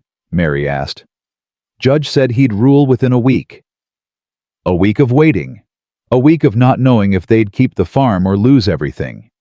Mary thought she'd go crazy. But Samuel kept her grounded. They worked the farm together, ate meals together, sat on the porch at night holding hands, and not talking about the hearing. On the 6th day, a messenger arrived with a summons to appear in court the next morning for the ruling. Mary barely slept that night. She lay in bed staring at the ceiling, imagining every possible outcome. Samuel found her at dawn sitting at the kitchen table. "Couldn't sleep either?" he asked. "No." He made coffee. They drank it in silence. "Whatever happens," Samuel finally said, "we're in this together. What if we lose? Then we start over somewhere else." "Samuel, this is my home, James's home. 3 generations of—" "I know, and we'll fight like hell to keep it. But if we lose, if Whitmore wins, we'll survive it." He reached across the table. "You survived losing James. I survived the war. We can survive this." Mary took his hand. "I'm scared." "Me too." They held hands across the table, drawing strength from each other, until the sun came up and it was time to go. The courtroom was even more crowded than before. Word had spread about the ruling. Half the county showed up to watch. Mary and Samuel sat with Chen at the defendant's table. Whitmore and Fletcher sat across the aisle, both looking confident. The judge entered. Everyone stood. "Be seated," the judge said. He was an older man, stern-faced, impossible to read. He shuffled papers for what felt like hours. "I've reviewed all testimony and evidence in this matter," he finally said. "I've considered the accusations made by Mr. Whitmore regarding the legitimacy of the marriage between Mary Collins Hayes and Samuel Hayes." Mary's heart hammered. "I've also reviewed the letters submitted as evidence, all 73 letters written by Mrs. Hayes to her deceased husband, and all 42 responses written by Mr. Hayes." The judge paused. "These letters paint a picture of 2 people finding connection through shared grief. Of a widow trying to survive the loss of her husband. Of a soldier trying to survive the trauma of war. Of 2 broken people who found each other and built something new from the pieces." Mary held her breath. "Mr. Whitmore contends this marriage is fraudulent, that it was entered into solely to avoid accusations of impropriety and protect property rights. The evidence does not support this conclusion." Whitmore's smirk faded. "The testimony of Thomas Wheeler establishes that Samuel Hayes is a man of character who saved lives in service of his country. The testimony of Deputy Morgan establishes that Mr. Hayes has conducted himself honorably while residing on Mrs. Hayes's property. The testimony of the bank manager establishes independent financial solvency unrelated to this marriage." The judge looked directly at Mary and Samuel. "Most importantly, the letters themselves establish a genuine emotional connection that developed over time. These are not the letters of 2 people engaged in fraud. These are the letters of 2 people falling in love." Mary's eyes burned. "Therefore, I rule that the marriage between Mary Collins Hayes and Samuel Hayes is legitimate and legally binding. The property deed remains in Mrs. Hayes's name. Mr. Whitmore's challenge is dismissed with prejudice." The gavel came down. Mary couldn't breathe, couldn't move. They'd won. Samuel grabbed her hand. Chen was smiling. Around them, people were reacting, some applauding, some grumbling. Mrs. Patterson looking scandalized. Whitmore stormed out with Fletcher following. Mary turned to Samuel and kissed him, right there in the courtroom in front of everyone. She didn't care who saw, didn't care what they thought. They'd won. Outside the courthouse, Thomas Wheeler waited. "Congratulations," he said, shaking Samuel's hand. "I'm glad it worked out." "Thank you," Samuel said, "for coming, for testifying, for everything. Thank you for saving my life, and for proving that good things can come from terrible situations." Wheeler looked at Mary. "Your husband would be proud of you, both of you." He left. Mary and Samuel stood on the courthouse steps watching the town move around them. "We should go home," Mary said. "Yeah, we should." But they stood there a moment longer, letting it sink in. They'd fought and won. They'd protected what mattered. They'd proven their love was real. The ride home was quiet. Not tense, just peaceful. When they reached the farm, Mary dismounted and stood looking at the house. Her house. hers and Samuel's now. "I need to do something," she said. "What?" "Come with me." She led him up the hill to the wooden cross. The letters were gone, scattered by wind and rain. But the cross remained. Mary knelt beside it. Samuel knelt beside her. "James," Mary said aloud, "I know you can't hear me, but I need to say this anyway. Thank you. Thank you for loving me. Thank you for making my life worth living. Thank you for asking me to keep living after you were gone." Her voice caught. "I'm keeping that promise. I'm living, really living, with someone who makes me remember why life's worth fighting for. I think you'd like him. I think you'd understand." Samuel's hand found hers. "I'm not replacing you," Mary continued. "You'll always be part of me, my first love, my young love, the man who made me believe in happy endings even though ours got cut short." She stood. Samuel stood with her. "But I'm also moving forward, building something new, and I wanted you to know that. Wanted you to know I'm okay." She turned to Samuel. "Let's go home." "Home," Samuel repeated like he was testing the word. "I like the sound of that." They walked down the hill hand in hand. Behind them, the wooden cross stood silhouetted against the sunset, a memorial to the past and a marker of how far they'd come. That night, Mary wrote one final letter. Not to James, not to Samuel, to herself. "Dear Mary, you survived. That's the most important thing. You survived losing the love of your life, survived the grief that nearly crushed you, survived the judgment and the gossip and the legal battle. But more than that, you learned to live again. You learned that love doesn't end with death.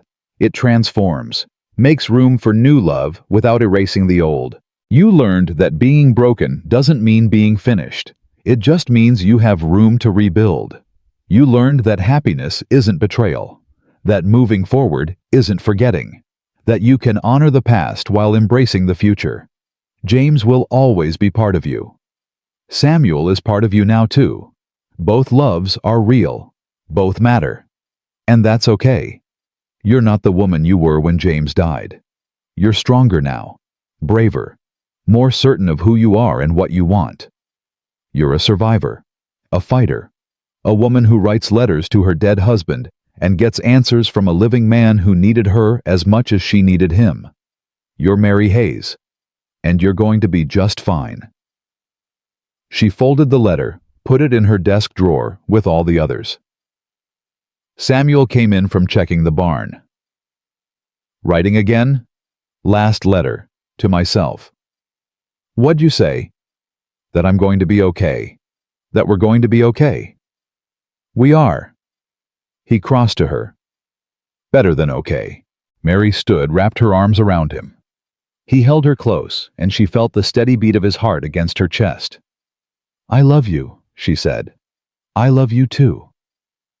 They stood there in their kitchen, in their home, holding each other as night fell outside. Somewhere on the hill, the wooden cross stood guard over scattered letters and old grief. Somewhere in Pennsylvania, Thomas Wheeler tucked his daughters into bed, grateful for every moment. Somewhere in memory, James Collins smiled at the woman he'd loved and the man who'd kept his final promise. But here in this moment, Mary and Samuel were just two people who'd found each other through loss and built something beautiful from the ruins. The widow had written letters to her dead husband. A stranger had replied. And somehow, impossibly, that correspondence had saved them both. Mary didn't write letters to the dead anymore. She didn't need to. She had a living husband who listened when she spoke, who held her when she cried, who reminded her every day that life was worth the pain of losing it. She had a home worth fighting for, a love worth protecting, a future worth building. She had hope, and that was more than enough. 3 months later, on a crisp autumn morning, Mary stood on the porch watching Samuel fix the gate. The same gate that had been broken when he first arrived. The same farm that had nearly been taken from her. Everything was different now. Better. Samuel looked up, caught her watching, and smiled. that easy smile that still made her heart skip. "What are you thinking about?" he called. "About how you showed up at my lowest point and saved me." "Pretty sure you saved me first." "Then we saved each other." "Works for me." Mary descended the steps, crossed the yard, wrapped her arms around him from behind as he worked. "Thank you," she whispered. "For what?" "For writing back, for staying, for loving me when I didn't think I could be loved again." Samuel turned in her arms, kissed her forehead. "Thank you for being brave enough to let me." They stood there in the morning sun, two people who'd been broken by war and loss, and had somehow found their way to wholeness together. The letters had brought them together, but it was love that made them stay. And they were never alone again.